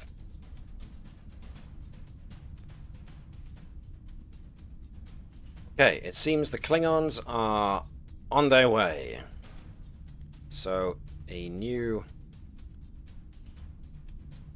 combat round has essentially begun. So, one of you gets to go first. So, what would you like to do? Now, the best thing, as we stated before with, or as I've stated before, with Starship Combat, is usually the good thing is to get other folks before tactical to go first so that you can build up the advantages you get first to make attacking an enemy ship that much easier.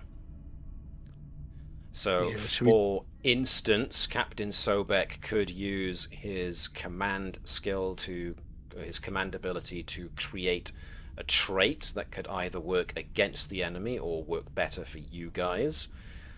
Con, of course, can choose to do an attack pattern or an evasive action, which means that Bonnet either works with your tactical officer to aid in the attack, or works against their attack to make it harder for them to hit you.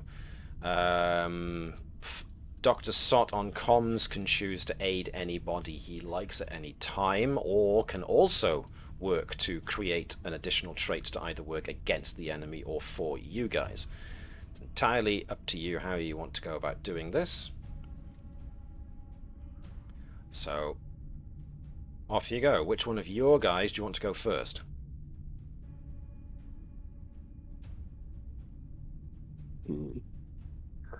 Because they're going to be setting up as well. So do we want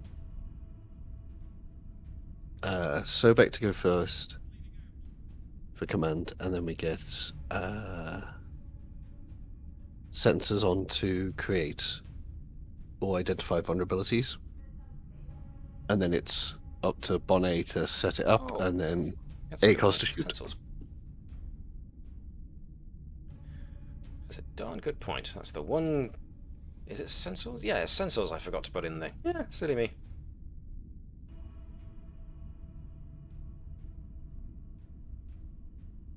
But like I said, Dr. Sot can switch to any old place he's needed.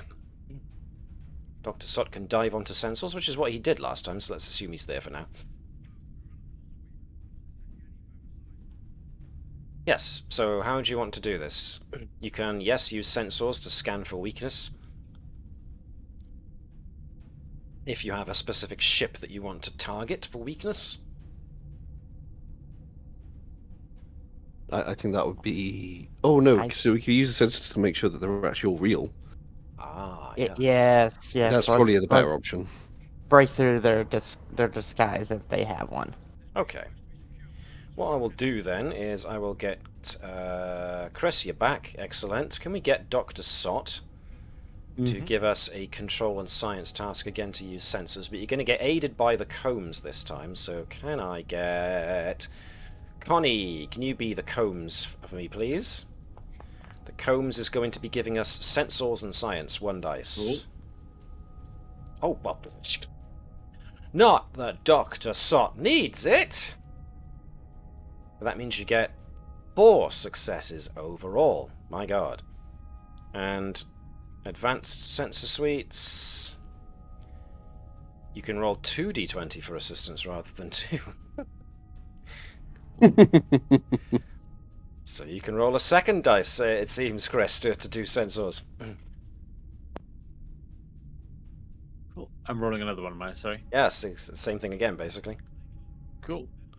2 dice or just the 1 this time? Just the 1 this time, because you know you already got 1 success. We'll just see if your ship's high-resolution sensor. Oh, gee, whoa!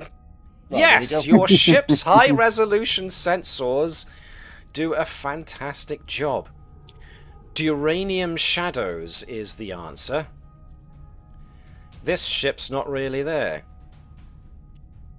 The D7's not really there. There's only 1 ship that's really there. And it's a single bird of prey. Oh, we got you now. There's something odd about it too. It's strange, but considering the sheer amount of successes you just got there on sensors, the bird of prey, now that you analyze it for weaknesses and all of that, and you managed to get through the geranium shadows that were being cast to fool your sensors, the bird of prey is showing signs of damage already. There's some weapon scoring on the outside of the hull of the bird of prey, like they've already been in a fight.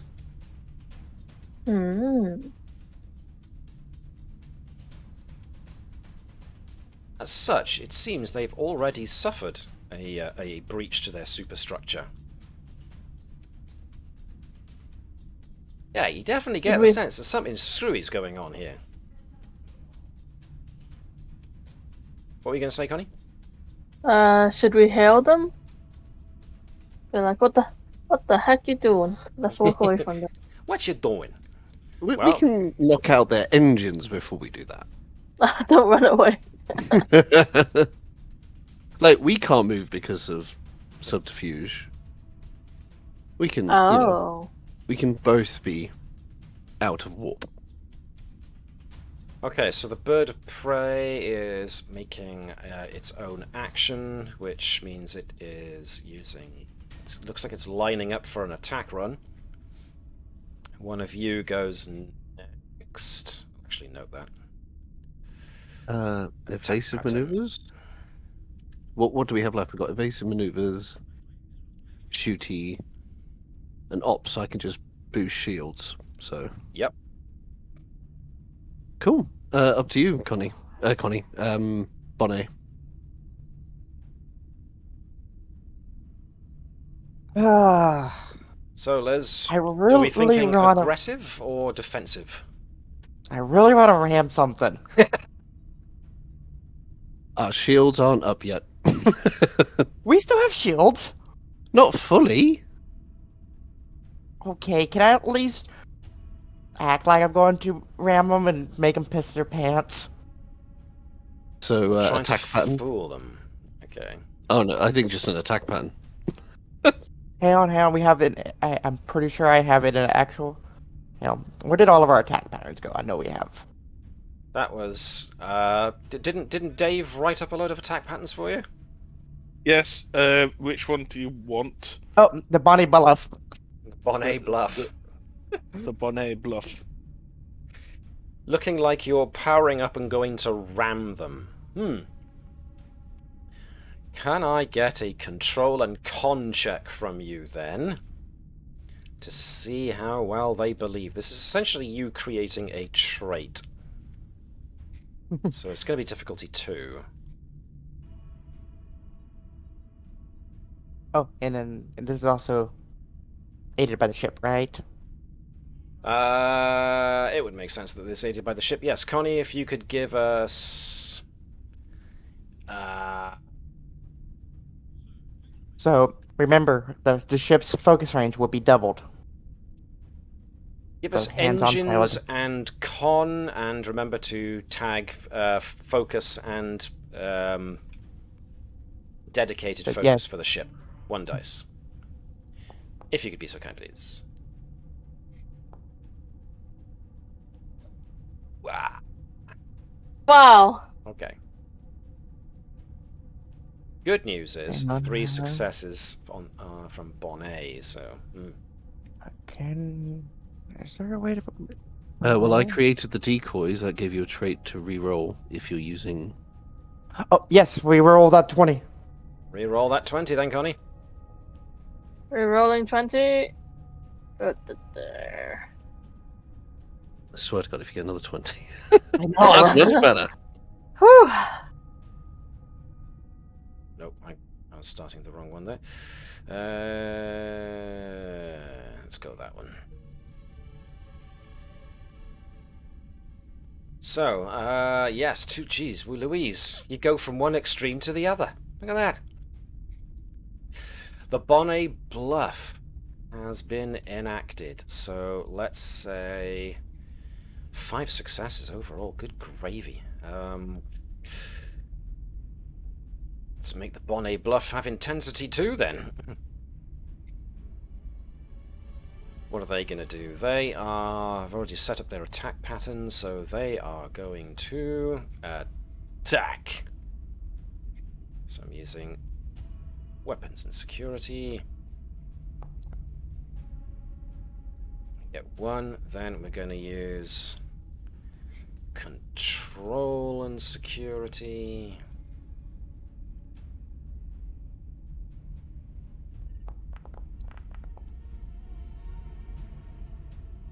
So that's Beep.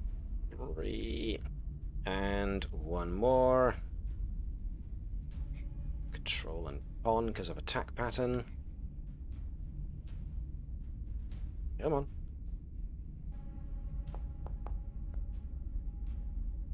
Okay, so we only got 3, but because we were doing the Bonnet Bluff, they thought you were going to ram them, so they reconsidered their attack pattern and instead have abandoned it, which means I lose that control and security. So it essentially cancels out 2 successes, which means they only got 1. So, as a result of them course correcting really, really quickly to try and avoid what they think is going to be a collision ram, they instead fire off a load of disruptor shots from the cannons mounted on the wings, which don't do any damage at all.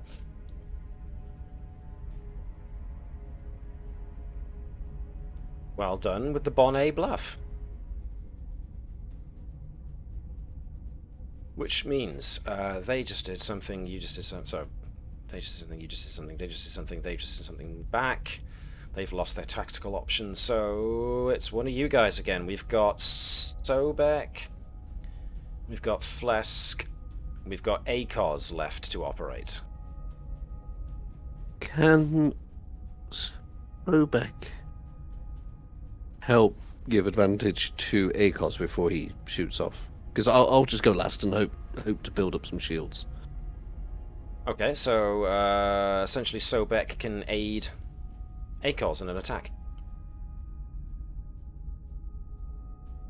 That sounds good enough to you? Yeah? Anyone Cool. else got a thought? No, I'm okay with that. Can I we get... can always give them as much help as possible. Yeah. Yep. Dave, can I get you to be Captain Sobek? I want you to give me a control and command check. 1 dice. Using a focus of, let's say, inspiration.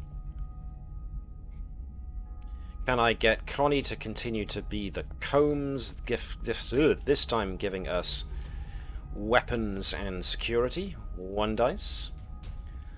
And can I get... Who hasn't rolled for a while?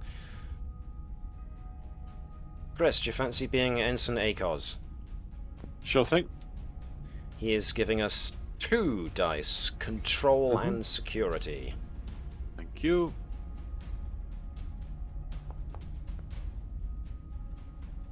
So there we are, Ensign ACOS. 1 success. Oh dear. So the combs didn't help, Captain didn't help, Ensign ACOS didn't do anything either. Actually, Sobek was the only one who got anything. So, in a similar fashion, the phaser array actually went wide. Nearly catching the asteroids, but not actually catching the opposing ship. Never mind. Yes, okay. So, bird of prey circling around looks like it's going to try its luck again, but before we get to there, I want to take us back to the Jeffries tubes. Alright. Waiting patiently as she is within the Jeffries tubes, Commander Tavish eventually gets the notification she's been waiting for, which is that the invasive security evading program that it seems that the Orions, in some capacity or other, have managed to, or somebody working for the Orions has managed to install in the Combs' security net, has gone off. The location indicates that they are on Deck 9. Alright, I'm going to communicate that with Gerkow, Garrow, and the security team. Now the good news is, on Deck 9 there's not very much at all. You've got the cargo loading doors, the aero wing shuttle dock, and just the labs. So this is probably one of the safer places to catch this guy. And so, Gerkow and Garrow, running along as they are trying to follow up behind, get an indicator from Tavish that your quarry is on deck 8, next one down. And so, as you are guided through, you come around a corner just as Huntsley himself dives out of a door. I'm going to give Gerkow a chance to use lefty and righty here, just like she intended. Yeah. Daring and security, please. with hand-to-hand combat as a focus. Come on. No! Nothing. Huntsley slips your grip. But he is, however, moving at half speed because his data pad just blew up in his hand. So he's a bit dazed and frazzled, but unfortunately Garrow and Gerkow didn't manage to apprehend him. That being said, can I get... let me think. Can I get Garrow to give me presence and security, please? And...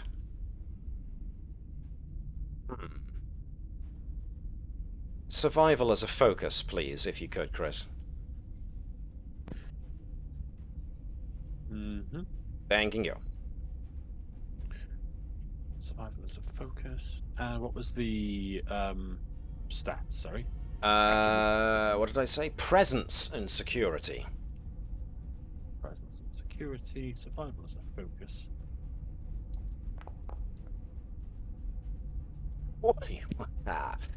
Alright. So, the chain of events is thus. Even though Tavish alerts Garrow and Gerkow to where Huntsley is going to be next, he races past, and you just about... They both just about miss him, but are on his tail nonetheless. But thanks to what Tavish has done, security teams from all over are now converging on Huntsley on this deck. Excuse me. And with his hand badly burnt and got pieces of plastic shrapnel in it, he's running along holding onto his hand as he's trying his best to make headway. But then a security team blocks his path up ahead of him, and he skids to a halt, turns round only to see Garrow and Gerkow bearing down on him. And just as he goes for another door, more security officers come out of the turbo lift, and Garrow essentially says, for your own sake, Huntsley, give it up. There's nowhere to go. And with 3 successes, Huntsley does indeed just slump, and he holds one hand in the air as if to say he's surrendering. Over the comm system, all you start hearing is this evil laugh. Sorry. Oh, jeez. At which point, every member of the security team just starts looking around worriedly at each other. And it's like, what the hell was that?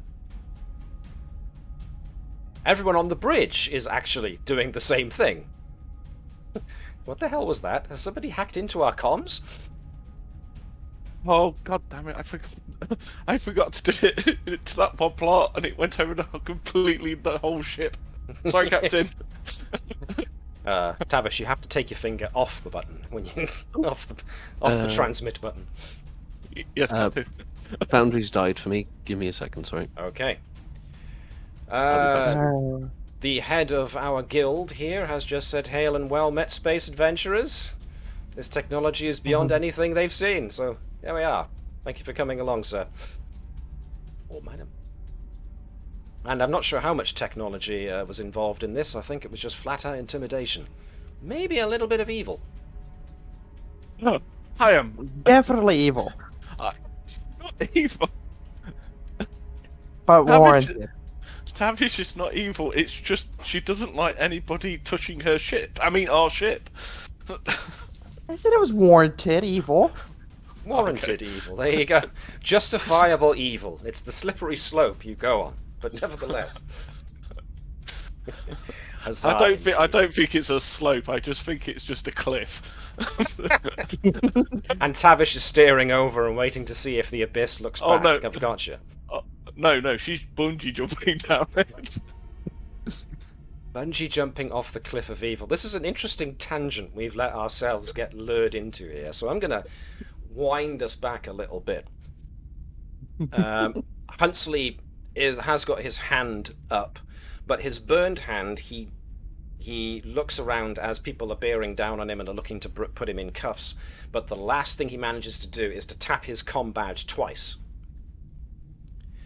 As he does this, Tavish gets an indicator of a short burst transmission. Didn't go anywhere into the ship, it went off ship. And as to where it went, we will have to wait just a moment as we put ourselves back into space. Dum, dum, dum. So, your decoys have been spent, and as have the enemy's decoys been spent. So we are now on a more even footing. So, what was the last thing we did here? It was the captain trying to create some kind of advantage or some such for you, which didn't work. So we are left with do ops want to try and increase shields? Yeah, Yes. that's what Alrighty. I want to go for. Shields up. Shields please are up. increase shield, Please because increase ACOS didn't do nothing, and I am very tempted to now do something with Having Coloramic. speed, yes. a different projectile. Gotcha. A much It bigger might one. work. It will work. It will work. So the last thing we need to do then for you guys is Ops, which is Commander Phlesc wants to regenerate shields. This requires reserve power, which you do still have. No, you don't. Reserve power was not returned. Ah, Beans. looks like you need to do reserve power first. Let's do reserve power. So, I've in got- order I've got- to regain... I've got something for that. What was that, sorry, Dave? I said I've got some. Tavish has got something for that. Hobble up to bridge then. Nope. I'm laying on this grated floor. That's a good thank you very point. You much. really need to have signal medical to come to your location, because, yeah. That is fine. We'll wait until the battle's over. Unfortunately, it seems pain makes Tavish more evil, so, yeah. We'll see how this goes. But you need to draw energy from another system to replenish the ship's reserve power, so this is a major action. Phlesc needs to attempt a control and engineering task with difficulty of 1 to regain ship's reserve power. Cool. I'll do that. I will steal a momentum. Add a die. The ship does Using- not help with this, it's all down to you and your ability to do your job of balancing power. No problems, And- Connie. Using my focus for power systems. Yep, Pew. absolutely. Give me power. Oh, there's What 2 on- 20s! Legion of Honor. I've got 2 Legions of Honor. Burning of both. I'll burn them both. Before you destroy the entire power grid. Okay. Jeez Louise. That was close. That was extraordinarily close. So, yeah, Phlesc, in his rush to get power back into the reserve banks, nearly overbalances and overcharges everything, which is probably no thanks to Bonnet overcharging the impulse engines. So the engines themselves are feeling a little bit unlimited power with those 20s. Unfortunately, in Star Trek Adventures, it's the opposite way round. 1s are good, 20s are bad. And we just had 2. Luckily, Lieutenant Commander Phlesc has something to negate those, which we had to use, because, dear God, complications could have been disastrous. So, hold off on ramming speed, Bonnet. Let's try shooting one more turn. but the good news is you did get 1 success, which was what was needed to regain reserve power. So Phlesc stops himself just short of redlining the entire power grid. So, my little warp core behind me, it would have gone more red than blue. If you can get an idea of how bad things were about to get there. But the good news is you now have reserve power again, which can be used to do other things with. Now, you do still have 5 momentum. If you... Let me think a second here. Wasn't 'Cause there if we something you could do to create another... Like, seize initiative just gives us 1 person, doesn't it? Yes. So it wouldn't give us a whole but round. do another major action, like regenerate shields, you can do it, but it'll cost you 2 momentum. Oh, spend it. I don't think anyone's going to argue with that, especially not Bonnet. So Bonnet can still ram something, Liz. You just have to hold on. Just hold on. First thing, so yeah, you have that option to still take another major action, but you need to spend 2 momentum to do it. oh wait, I didn't need to burn both my Yeah, you Legion got of paraphrase, Honor. don't you? No, I've got maintenance specialist. There you go. Or the first. So I've got 1 Legion of Honor. Yes. So you I still always have ignore one the in first reserve. one. Okay, cool. Good. Right. So I'm going to spend that 2 momentum to do another major action and restore power. Restore shield, sorry. Shields. So to restore shields, we need to. So helm, options, operations. Regenerate shields requires reserve power. You reroute reserve power to the shield emitters, attempting to restore their strength. This is a control and engineering task, you've assisted by the ship. So Connie, Excellent. you get to help us here. The ship needs to give us structure and engineering, 1 dice. And Phlesc needs to give us control and engineering. This is difficulty 2 overall. Oh, using my focus in deflect shield force field technology, stealing a momentum, rolling 3 dice. He really wants those shields back, folks. I really want those shields back, and I can negate 2 complications. Haha. There's only 1 dice more than my maximum complication. Is Connie... That's much better. No, she's AFK, so I can roll if you want. That's So it's great if you pure could, please, engineering. Chris. Yep. That's better. Let's see, 4 successes overall. So what we get here is difficulty 1 increases... Sorry, it was difficulty 2. If successful, you regain the ship's shields equal to your engineering rating, which in this case is 5. 1, 2, 3, 4, 5. But every 1 extra momentum can be spent regaining the ship's power by 2, and you gained 3 over and above what you needed. So you could bank 1, spend the other 2, and getting ships back to full, shields back to full. Absolutely do that. Boink, boink. Boink. With a whir of power, the shields get right back up to maximum.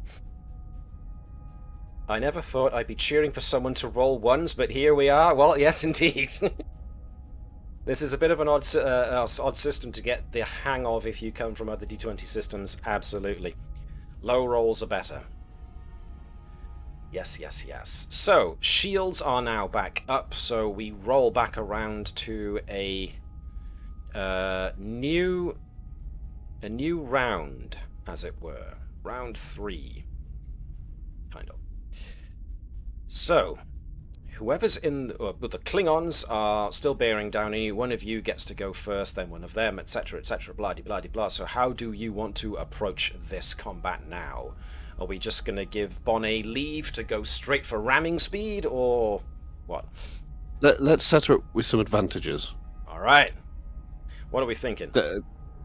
Sensors for weak points, command from... I can't remember the captain's name. Sobek. We went looking for him and everything. There was a whole rescue Yeah. operation. Remember that? Come on. Yes, And I then- do. Everybody flew a yeah, a shuttle. It came shuttle apart. in a church You thing. never got that shuttle back.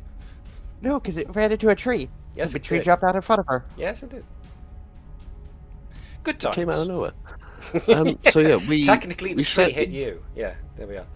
And then if Bonnet doesn't manage to finish the job with the ram, we still have Weapons. me to fix the the shields and Akos to shoot at point blank range. Righty. Hopefully he won't miss this time. Because seriously. But seriously, do not use photon torpedoes at that close a range, because oh boy. Right, the first thing we want to do is to scan for weakness. So if we can have Dr. Sott on sensors give us... Is Connie back yet, or is she still gone? I'm going to take it with still gone. Dave, I'm going to ask you to be the combs for us then, please. If you're about. I am, yeah. Excellent. So, for the ship, can I get sensors and security? 1 dice. For Dr. Sott, can we have control and science again? 2 dice. No focus. Not for the ship, not unless the ship has suddenly gained sentience, which I would be very, very worried if it did. Next science project. Oh dear. Uh-oh. Okay. The rolls are all high, 17, 18, and 19, so unfortunately that means that we don't manage to get a successful scan for any weaknesses on the other ship. Other than what you've already learned, so you don't manage to create any kind of additional advantage trait for yourselves. They are going to try the same thing as you get indication on your sensors that they are scanning you with an inference to scan for weaknesses. 1 success, plus their shield, their own ship rather, I should say, gets to assist. They got 2 successes. Scan for weakness requires 2, so they succeeded where you do not. So they get to ignore your ship's resistance when they attack. That's not good. Alright, Yeah, now it's one of you. The Stream Master says they're off to a meeting in the astral plane to discuss an important matter that impacts the multiverse. Well, good luck to you, sir, madam, whoever, and we'll hope to see you in our stream again sometime. May the fate of the multiverse be kind. Nevertheless, thank you very much for tuning in. In any case, who of you guys goes next? We've just done scan for weakness, so yes. Oh, and we got tipped. Thank you. 200 moonstones. Thank you very much for that, Stream Master. Very kind of you. Right. Okay. Can I ram now? Well, why not? Why the hell not? Ramming speed it shall be. Helm Navigator, ramming speed. So, choose a single enemy vessel or other target within close range. Well, they're drawing to within close range anyway, because that's how close their disruptor cannons work. So you're already in close range, which is good news for you. To move into contact with them. This is an attack requiring a daring and con task with a difficulty of 2, assisted by the ship's engines and con. Connie, since you're back with us, you can be the ship. As long as you are back with us. Yep. I'm back. Yep. If you could give us engines and con for the ship, whereas Liz with Bonnet, can you give us daring and con? Okay. Difficulty so because I have the cross of excellence in piloting, once per mission, the character may reduce the difficulty of a single con task by 1 to a minimum of 1. It is now a minimum of 1. We've got that from the combs as the engines flare to life. Oh, I see low rolls there. 3 successes in total, which means you got 1 over and above what you needed for ram. The ship enacts collision damage with the intense quality, but suffers collision damage in return. Let's have a look at what that all means. I beat it by 2 because of my excellent piloting lowered the difficulty to 1. Oh yeah, good point. You gained 2. My pardon. So the engines flare to life, and as one of my friends pointed out to me, the saucer sections on Starfleet starships seem pretty much made for ramming. Made for slipping in and ripping up hull plating. So, there are times when a ship may collide with another. This may happen accidentally, not in this case. When one ship collides with another, each ship takes the other ship's collision damage. A ship's collision damage rating is equal to their scale, which in your case is a 4. In the Bird of Prey's case, they are a ship scale below yours, so this will probably go more in your favor. Be right back. No problem. So, the Combs' collision damage rating is 4, plus the number of zones moved before the collision, which was essentially 1, so that's 5. This has devastating and piercing. In addition, if the ship is ramming, then the ramming vessel gains intense. What that all means is, if I can find it, Spadoop, Spadoop, Spadoop, 2nd edition Starship. So, we have given it devastating, which means that the difficulty to repair breaches is increased by 1, and intense. When making an attack with this, you can increase the damage by spending 1 momentum rather than 2. Yep. I am back. Spend it. So, Yeah, I did, because I did get 2 over, which would have gave us more momentum, right? Oh, I may as well use them. well, exactamundo. So your ship's damage output is 5? Using both of those momentums, you could up it to a practically ridiculous 7.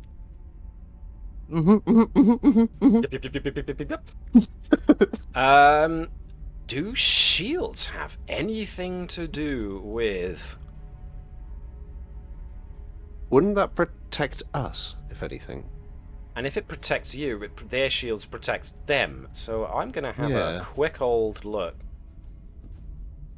on Starship Conflict to have an actual proper look at what it says in more detail, because I have a feeling I'm missing something here. What was you going to say, I don't Liz? think shields would protect, because that's more, like phasers and torpedoes. Yes, which is why I'm curious about whether or not shields do actually protect us. So here I am looking through 2nd edition rules right about now. Shields give some deflection to things like small asteroids, which is a non-energy weapon. So that is a projectile. This is just a really big asteroid. Projectile. Yeah, but would shields protect against something particularly going as fast as possible? Which is why ramming I'm looking. Well, it's like if you had 2 concrete bricks and you throw them at each other, they're going to damage each other. So it's whose shield wins. So the word is that shields do still apply. So you strip 7 shields off of them, which means that you take off half their shields, which means they are shaken. Now, as far as you take damage from them, theirs does not have the intense quality because they were not the rammers, they were the rammees. Therefore, your ship takes damage to the tune of its scale of 3 plus the distance moved, which is 4, which means your shields go down by 4. Because that is no way even close to 50% of your shields, your ship does not get shaken. So well done, you stripped about 50% of their shields away with that one rather daring collision. Well, we didn't do anything when I scared them, acting like I was gonna ram them, so... So what do? We used Dr. Sott to scan for weakness, you didn't manage it. Then they scanned for weakness. Now we've used Bonnet to do a ram, and you've stripped half of their shields away. It is now their turn. Because their ship is now shaken, one of their crew members loses their action. Which means I'm going to have the con officer lose their action, so they can't aid the attack that's coming in any way, shape or form, so they are just going to plain old shoot from the hip. It's their turn now. So they are going to do an attack with ship's weapons. Aided by the ship aided by the ship itself. Now, because you did a ramming action, engines and... no, it's not engines. What am I saying? Weapons and security for a Klingon bird of prey. It's going to be a flat difficulty of 2. They got 3, which means I get 1 threat, which means that their disruptor cannons fire, and because you're so close, they do not fail to hit. Their disruptor cannon does 7 damage with the intense quality, so I'm going to spend that threat that I just gained to up the damage to 8. And because they are ignoring your resistance, it's the full 8. Why do they ignore resistance? Because they managed to do the scan for weakness. Damn it. 1, 2, 3, 4, 5, 6, 7, 8, which means you are now, no problem is, you are now past 50% of your shields, which means your ship is shaken. Everybody give me the Star Trek shake. Yeah. It also means that your commanding officer, or whoever is around to do so, now has a decision to make. When your ship is shaken, the commanding officer can choose to either have the crew brace for impact, which means on your crew's next turn, one person's position on the ship have to miss their turn, or you lose reserve power, or the ship suffers a complication from casualties and minor damage. Is the person who misses a turn chosen by us or randomly rolled? Because I think that's the... Oh, so we choose. So you can choose who can miss their turn. Now, technically, you have had... Dr. Sott has gone to do sensors, so he's already had his turn. Phlesc has already had his turn. And Con has already had their turn. So the only ones who can miss a turn are either Sobek, because I don't... Has he aided in this turn? No, he hasn't. No, I think Sobek should miss his go. And Akos can fire our only close-range weapon, which is the phased polaron beam cannon. Matt. Oh.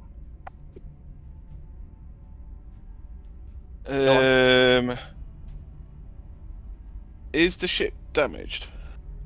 The shields are damaged, the ship is shaken, but because the ship is shaken, we're looking to see whether or not someone misses their turn, or if there's some minor damage done to the ship. Why'd you ask? Another reason why we should just have Sobek miss his turn and have Akos fire. So that way we don't risk Nylon and Tavish. Good point. If it is damaged, you immediately suffer a deadly 4 injury with the piercing quality. In this case, let's assume that we're making the captain forego his actions so that poor Tavish's head doesn't explode. I don't know what a deadly 4 injury is.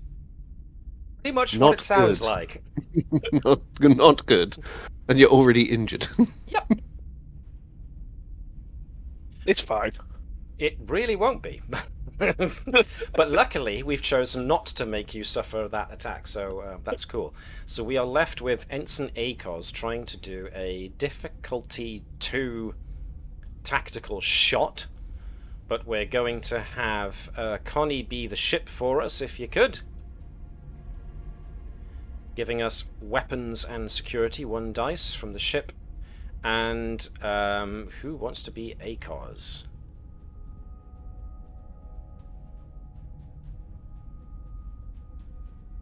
Okay. I can roll for a while.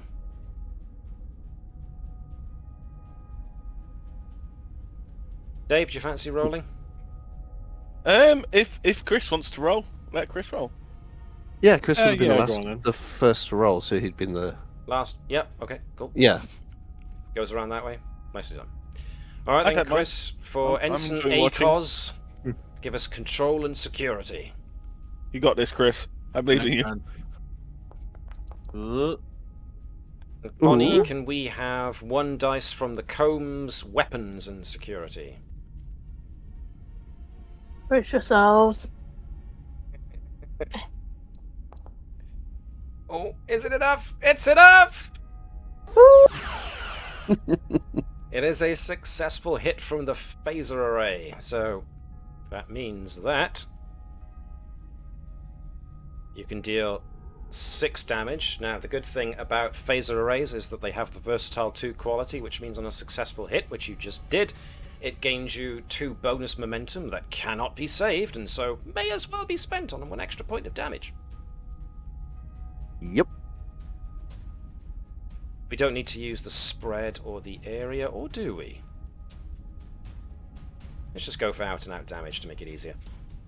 So, 6 becomes 7. We're not ignoring their resistance, so that goes down to 4. So they are down to 25% of their shields, which means they suffer a breach.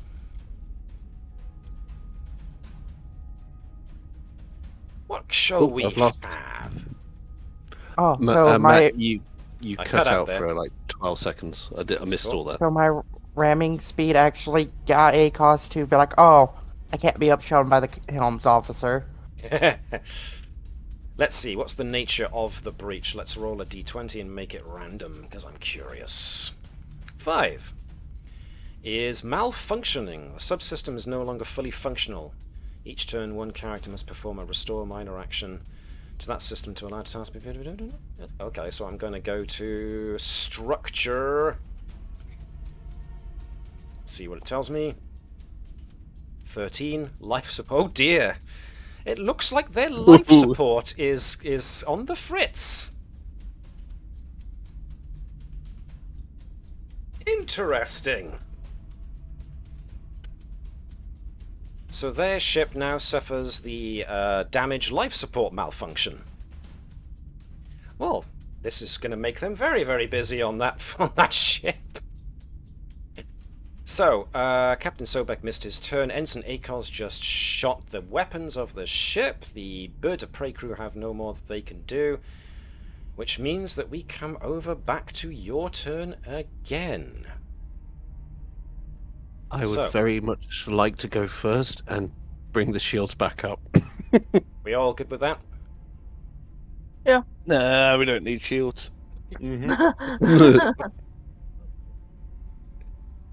Sounded like Connie was a bit concerned that you might be serious there for a second.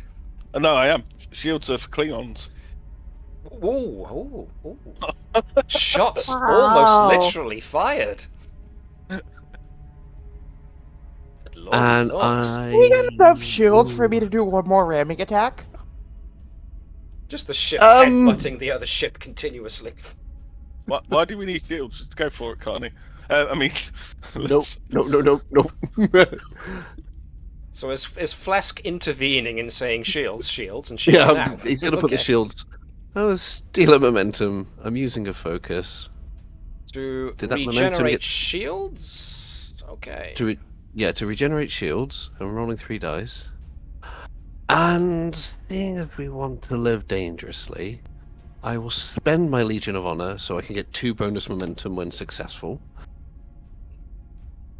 Which can't be saved, but then I can bank that into making sure we get full shields. More shields. Alrighty. Okay, I like that. So, can we get Dave? If I can get you to be the ship this time, to be structure and engineering, 1 dice from the combs, and Phlesc is going to give me control and engineering for shields. Structure and engineering. Yes, please. Alright. 1 dice. With a focus. Whee! So this is activating Phlesc. That's good. That's very good. Let's see what the combs gives us. Come on, girl. No successes, but you got 3, which was 1 over and above what was needed, so that goes back into the momentum pool. Your engineering rating goes into shields. That gives 1, 2, 3, 4, 5. We are back up to there. And you gained 2 bonus momentum, which can be spent to give you 4 more shields. 1, 2, 3, 4. That will do. So the shield's power rockets up. Now, the Klingons are in an interesting situation here, aren't they?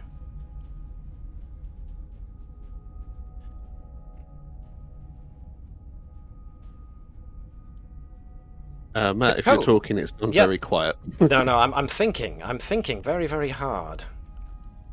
The Combs gets an incoming communication.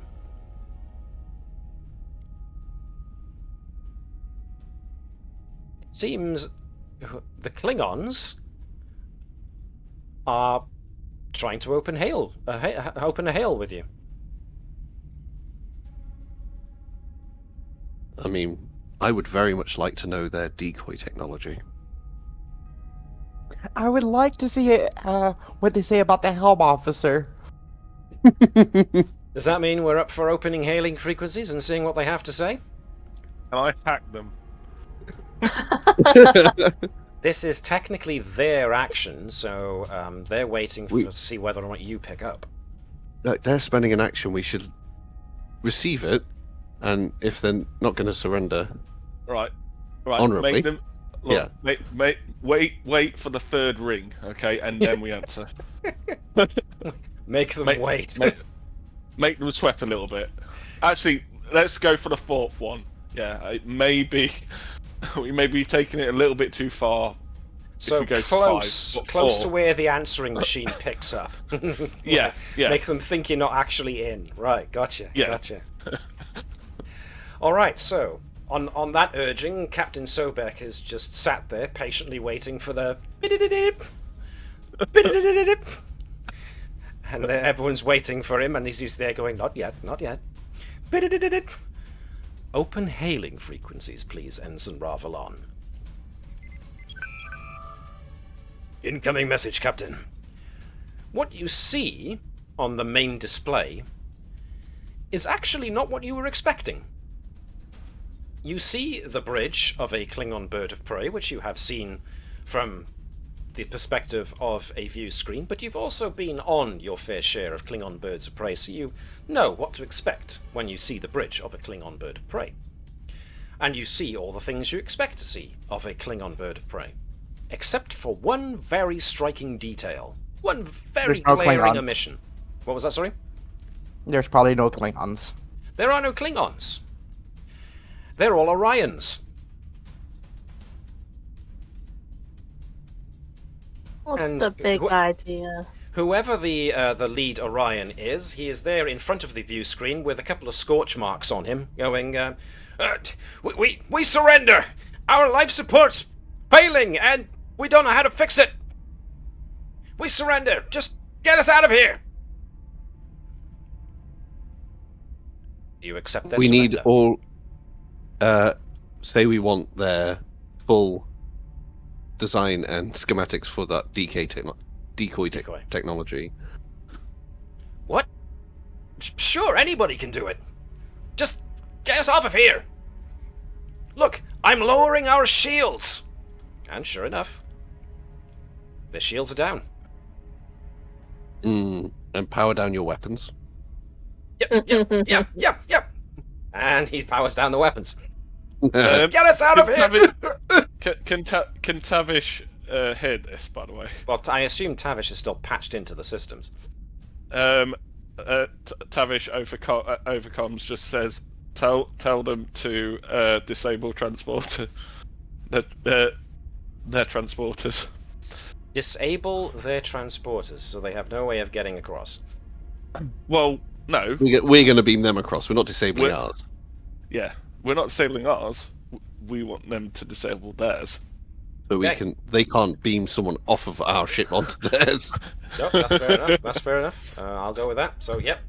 The Orion captain is agreeing to all of your demands. All right, anything, just get me out of here. I mean, get us off of here, as he looks quickly over his shoulder. The other Orion crew members look up at him very sharply. I'm going to send a message to Garrow saying need to get security personnel to transporter rooms. Yep. Garrow's more And than we could willing for just that. beam them right to the brig. No big deal. Or beam them straight to the brig, yeah. Yeah, I'll actually beam them straight to the brig then. Gotcha. Okay, cool. Right.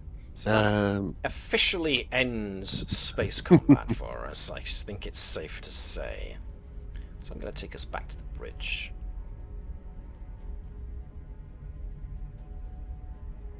So, over the next hour or so, you spend some time dealing with the aftermath of all of this. Lieutenant Garrow, of course, goes on to make sure and get a head count of all the Orions you have combined. There's only about 9 of them, because you don't need that many to run a Klingon bird of prey. Eventually, medical personnel do find their way to Lieutenant Commander Tavish and get her to sick bay so that her foot can be fully repaired. Hey, Dr. Sut, I did a bad. I didn't do a bad. I did this stupid. How'd it happen? Well, I thought, you know those old movies that used to be on in like the 21st century? Mm-hmm. Yeah, you know how they used to jump and then they'd land on one of their knees. Mm-hmm. I thought I could do that like Gerkow could do it, but unfortunately, it did not work out the way I wanted it to. And message as well. And this happened. And I'm in a lot of pain. And also, could you check my eyes and my ears, please?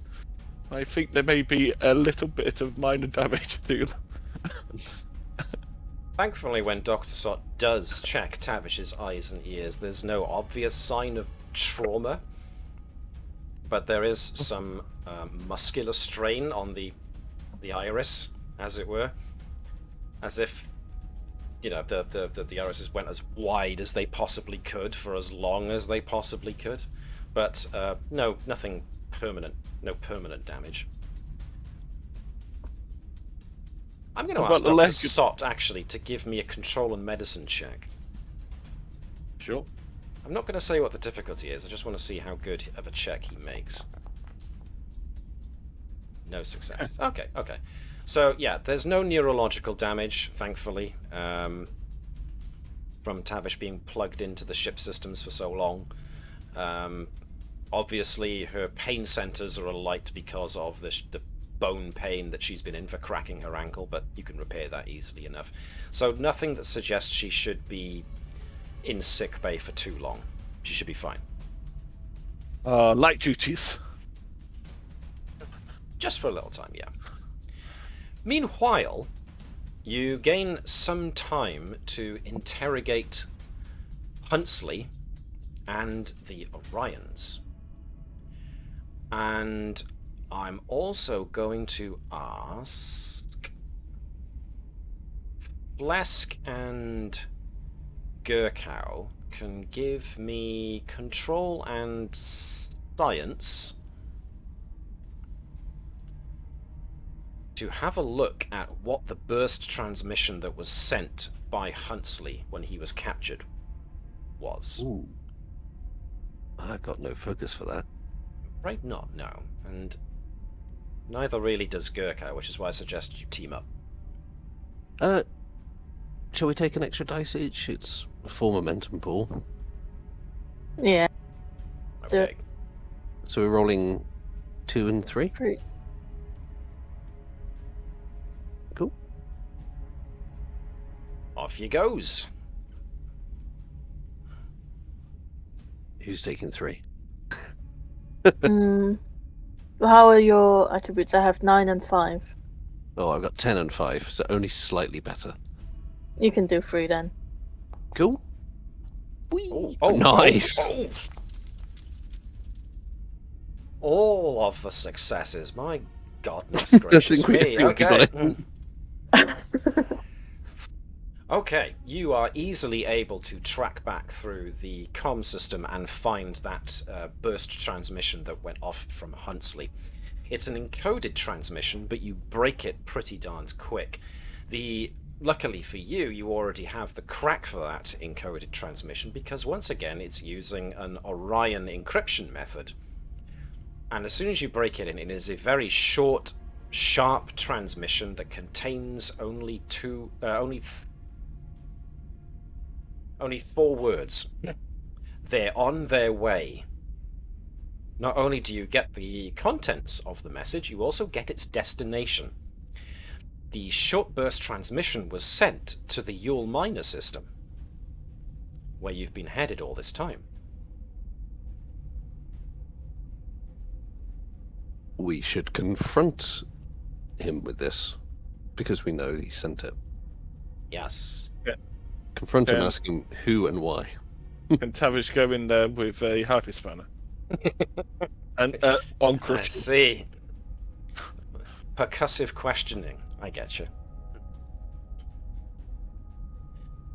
So, let me see. Whilst all this interrogation is going on, I would just like to quickly point out that the piece for the injector assembly for the starboard nacelle is recovered and reattached, which means that the starboard nacelle works fully and 100% again, which means that the Combs is able to get warp speed once more and is able to continue on its journey to Yuul Minor.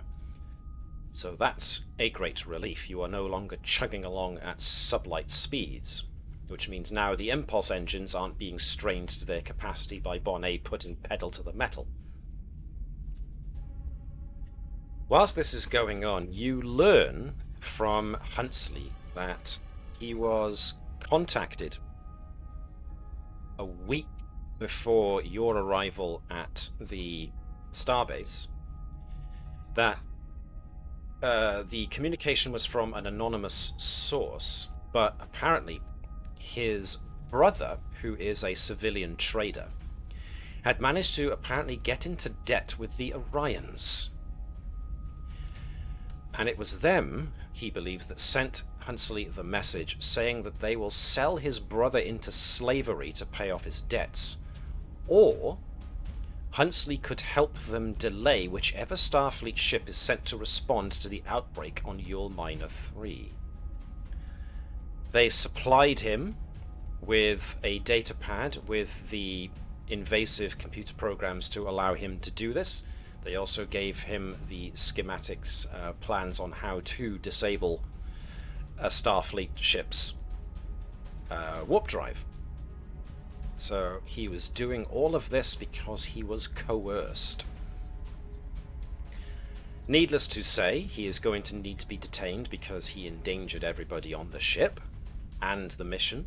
So Huntsley is likely going to face probably a court-martial, even if there were extenuating circumstances.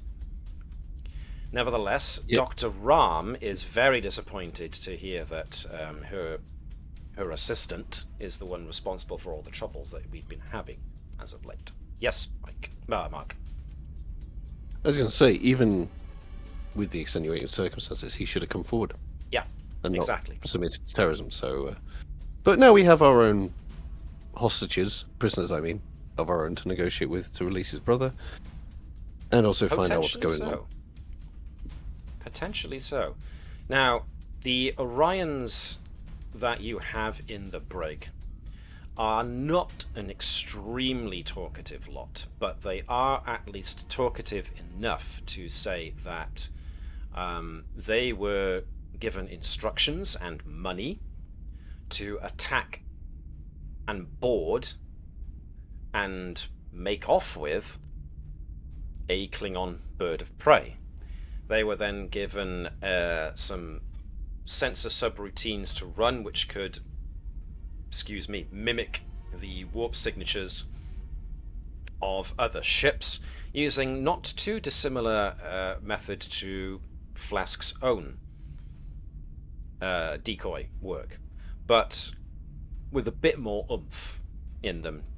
So that was also another reason the bird of prey was so easy to disable, was that they were running so much power through their systems to create these duranium-made false sensor readings that it burnt a lot of the systems out. Plus, you get the overall impression that these guys were hired as the cheapest help imaginable. So they weren't actually all that well informed on how to actually run a Klingon ship. No, but what we could do is present to them two possibilities. They can either give us all the information we need on who's orchestrating this and enlist their help in dealing with it, and they can spend their time in a Federation prison, or we could contact the Mapui and let them know about the Klingon heist, and they can be handed over to a Klingon prison.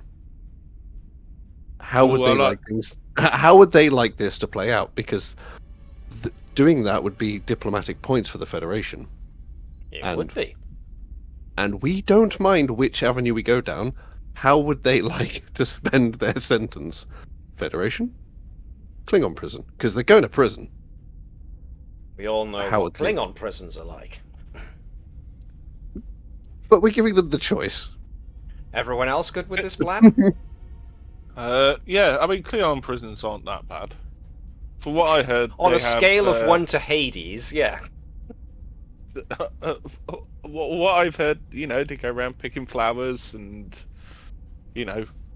talking about telling stories and stuff like that. At this point, sarcasm has walked up behind Tavish and is tapping her on the shoulder, telling her to kindly please stop. I'm sorry. Don't I'm sorry, lie. sarcasm. You're I'll not stop. sorry. Nevertheless, the Orions don't prove to be that valuable a source of information on who it was that hired them. They've got no idea.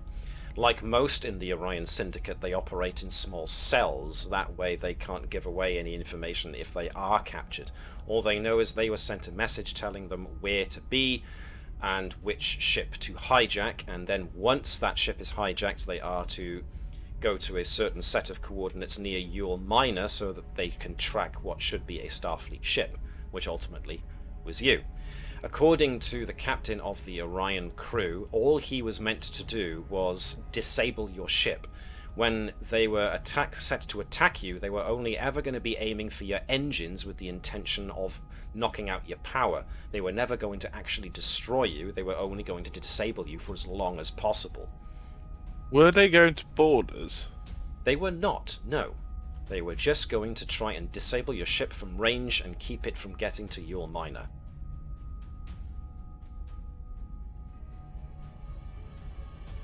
Okay, alright. If you were talking, Matt, I'm not that's too fine, sure if I heard you. Okay, if that's the case, I may go against Federation protocols here. You're going to spend time in the brig again, aren't you? Depends on what he says next. No, I probably am, actually. Though I will talk to the captain about this. Can we transfer the cloaking device from the bird of prey to the Holmes? Yes. You want to nick off with a Klingon cloaking device? This is just for this part. If we are going there, I do not want them to know we are there. Intriguing. That is geopolitically a big deal. Yes. I know. Let's not pretend this isn't a big deal. Yes. This is why I said I'm probably going against Starfleet protocols here. Not just Starfleet protocols. Yes, I'm going to. I forget the name of the treaty. It's not the Khitomer Accords, because that's the agreement of cessation of hostilities. It's the other one. The one... Oh, begins with an A. Never mind. Well, if anyone in chat can help us out. I'd say yeah, no. But okay, there's one vote against. Connie, Chris, what do you guys think about this cloaking device plan? We're still Starfleet. Mm-hmm. Okay, good point. we don't want to trigger a diplomatic incident / war with the Romulans. Especially not with everything else you're dealing with. Yes, Liz. Only if they know we have it. Well, there's that. The Tal Shiar are pretty competent. There's that. And they're Romulan. Wait a second. Hold on a moment. The Tal Shiar don't exist anymore. They and the Obsidian Order were lured into the Gamma Quadrant and exterminated. That's... Oh, okay. That makes it easier to conceal it, but still keeping my vote no. Alright, so Tavish is saying to literally burrow this. Like, this is just for this mission. Not... this is just to get us there without being seen, without being detected, because we have no... no idea what was waiting for you, kind of thing. We haven't got an idea of what is waiting for us. I mean, there is a sense of surprise that they're hoping to disable us here, yeah. But if we go there undetected, completely, yeah, especially with this cloaking device, yeah, we are going to be able to do things which we'll be able to find out exactly what's going on. Yes, I know this is a massive deal. I have a middle ground. Hold on. Ooh. Give you 2 seconds. Sorry, yeah. Tavish knows that this is a massive deal. She is willing to take the consequences of her actions if this goes ship-shaped. Mark? Would the consequences be a court-martial? No, if we're caught by the Romulans, it's not a slap on the wrist or brig time with Starfleet. It's a full-on diplomatic incident. It probably means Tavish having to go to a Romulan prison. And the rest of us, the dominant, Captain the Romulans Sobek are going to what Mark was about to say. Captain Sobek would be very quick to point out that there's no way the chief engineer of a starship gets to install a cloaking device without everybody else knowing about it. Yeah. And if they don't take any action to stop it, then they are complicit. Yep. But if they don't know about it, how would they not? How would they not notice that there's a sudden immense power drain, that the shields go offline, and there's a tachyon surge? Because Tavish is really good at a job. There's good at your job, and then there's godlike levels of deception going on here. And that's why I've got a Nidal. So there is an alternative, but I also think I've got an argument against this as well, is that we don't take the cloaking device, so we can mitigate that problem, but we repair and take the Klingon ship. Ooh. And go in that. I get a fly Klingon ship? Interesting. However, the argument I have against this is how long is it going to take us to fix that ship versus just getting there quick. There's in that our working ship. point, yes. I would rather just get there quick. Okay, I've heard the arguments. Yeah, okay. I'm okay with just getting there quick. Liz, Chris, Connie, you all good with this plan? Yeah, let's not break any treaties. Yeah. I don't mean to try and break treaties. I don't mean to do it. It just kind of happens. we can skirt by getting the slim. Oh, that was a cat. That was the actual cat. Yeah. What was that? That was a very loud cat. Yeah. That's our cat. I'm messing with him. Oh. Yeah, we could hear it. That was great. Hello. There is a mod for our ship we can get, which is not breaking that accord with the Romulans, which is a slim silhouette profile. So we can get as near to a cloaking device as we can, so we can avoid most sensors up until really close range. So we can get that, but we can't do it in the open. I have another idea. I want to fix this ship. Fix our ship, as in the combs, as we're going. Okay. Because first of all, we've got. Hold on, give me 2 seconds. Giving you 2 seconds. There's an idea forming in Dave's head. Stand back, folks. And as Tavish repairs the ship. Oh, yeah, go. Yeah, sorry. It was my Alexa talking. And I'm glad I could say that because it's not the word I use to talk to her. So what's the idea? The idea would be to, fix it up. One of our, it was his starboard nacelle? The starboard nacelle was what was damaged, yes. Which is damaged. We're also missing a part, so I want to basically fabricate something to basically go into. I can't remember what was missing, but basically the injection assembly. Yeah. Yes. So fabricate an injection assembly. So we are not losing power on that. Make sure that all the systems are up and running at 100% as well. Because if we are going here, we need the combs to be massively prepared. We got the part back, didn't we? Yeah, you did. No. Oh, did we? You did. Yeah. Okay, so, then installing... we got to make sure... first of all, then, checking if there's anything wrong with it.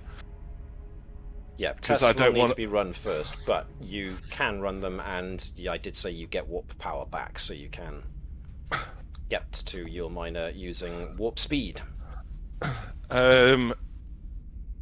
Yeah, just make sure the ship... I just want to make sure the ship is, 100%. Yep, that's no problem. And literally combat ready. Alright. And as Tavish does this, Phlesc is going to keep an eye on her, make sure she's not brought across any souvenirs from the Klingon ship. Well, if you're leaving the Klingon ship, then that's no problem one or the other. Look, I may have taken the designs of the cloaking device, but it's just the designs of it. It's not like I'm making anything. Well, you've technically had access to the design schematics of the Klingon cloaking device for years now, because you've worked closely with the Klingons before, so it's, having the schematics is no big problem. Yeah, I'm not doing anything with them at all. Okay, so, if you're not doing anything with a Klingon cloaking device and are proceeding there under all due haste and speed, you do eventually make it to the Yuul Minor system. When you get to the Yuul Minor system and drop into sublight speeds, your sensors indicate that there is a ship already in orbit around Yuul Minor 3. Yuul Minor 3? Yuul Minor 3. It appears to be an Orion raider. As the combs is pulling in to the third planet, the raider itself is starting to pull away. But you do get a communication from the Orion raider. Are you going to pick it up?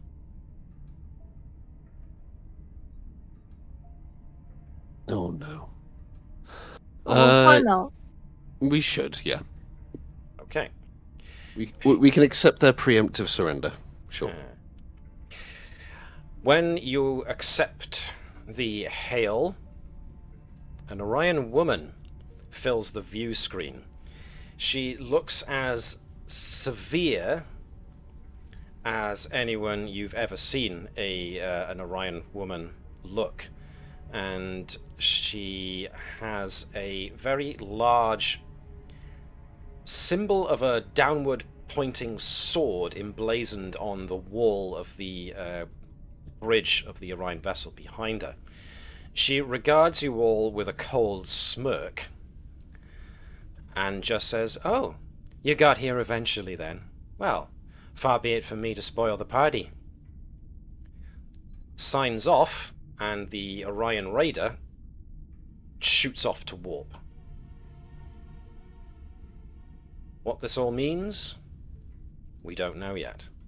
But we might very well find out in technically part 3 of this story, but this episode, which is titled Adrift, is now officially at an end, but the story continues on the next part, which is Splinters of Fire, which we shall continue next week. Or, I know Dave is away for the next 2 weeks. Would you rather us postpone until the 6th? I am free next Sunday. Next Sunday, okay. So I can do next Sunday. I do have a party to go to at like 5:30, so I do. We'll have to leave. Okay. I will have to leave at, pretty much 5 o'clock. No problem. But if folks carry on without you the following week... Yes, I'm fine with that. All I right. am not free the weekend after, so...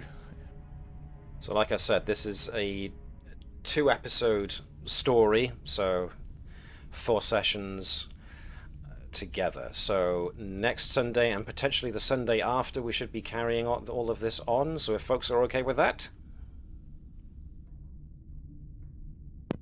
I would assume so then. Oh, you cut out a bit. Oh, I cut out. out. So everyone's okay with continuing this for the next 2 Sundays running? Yep. Yeah. Yeah, I think so. Yep.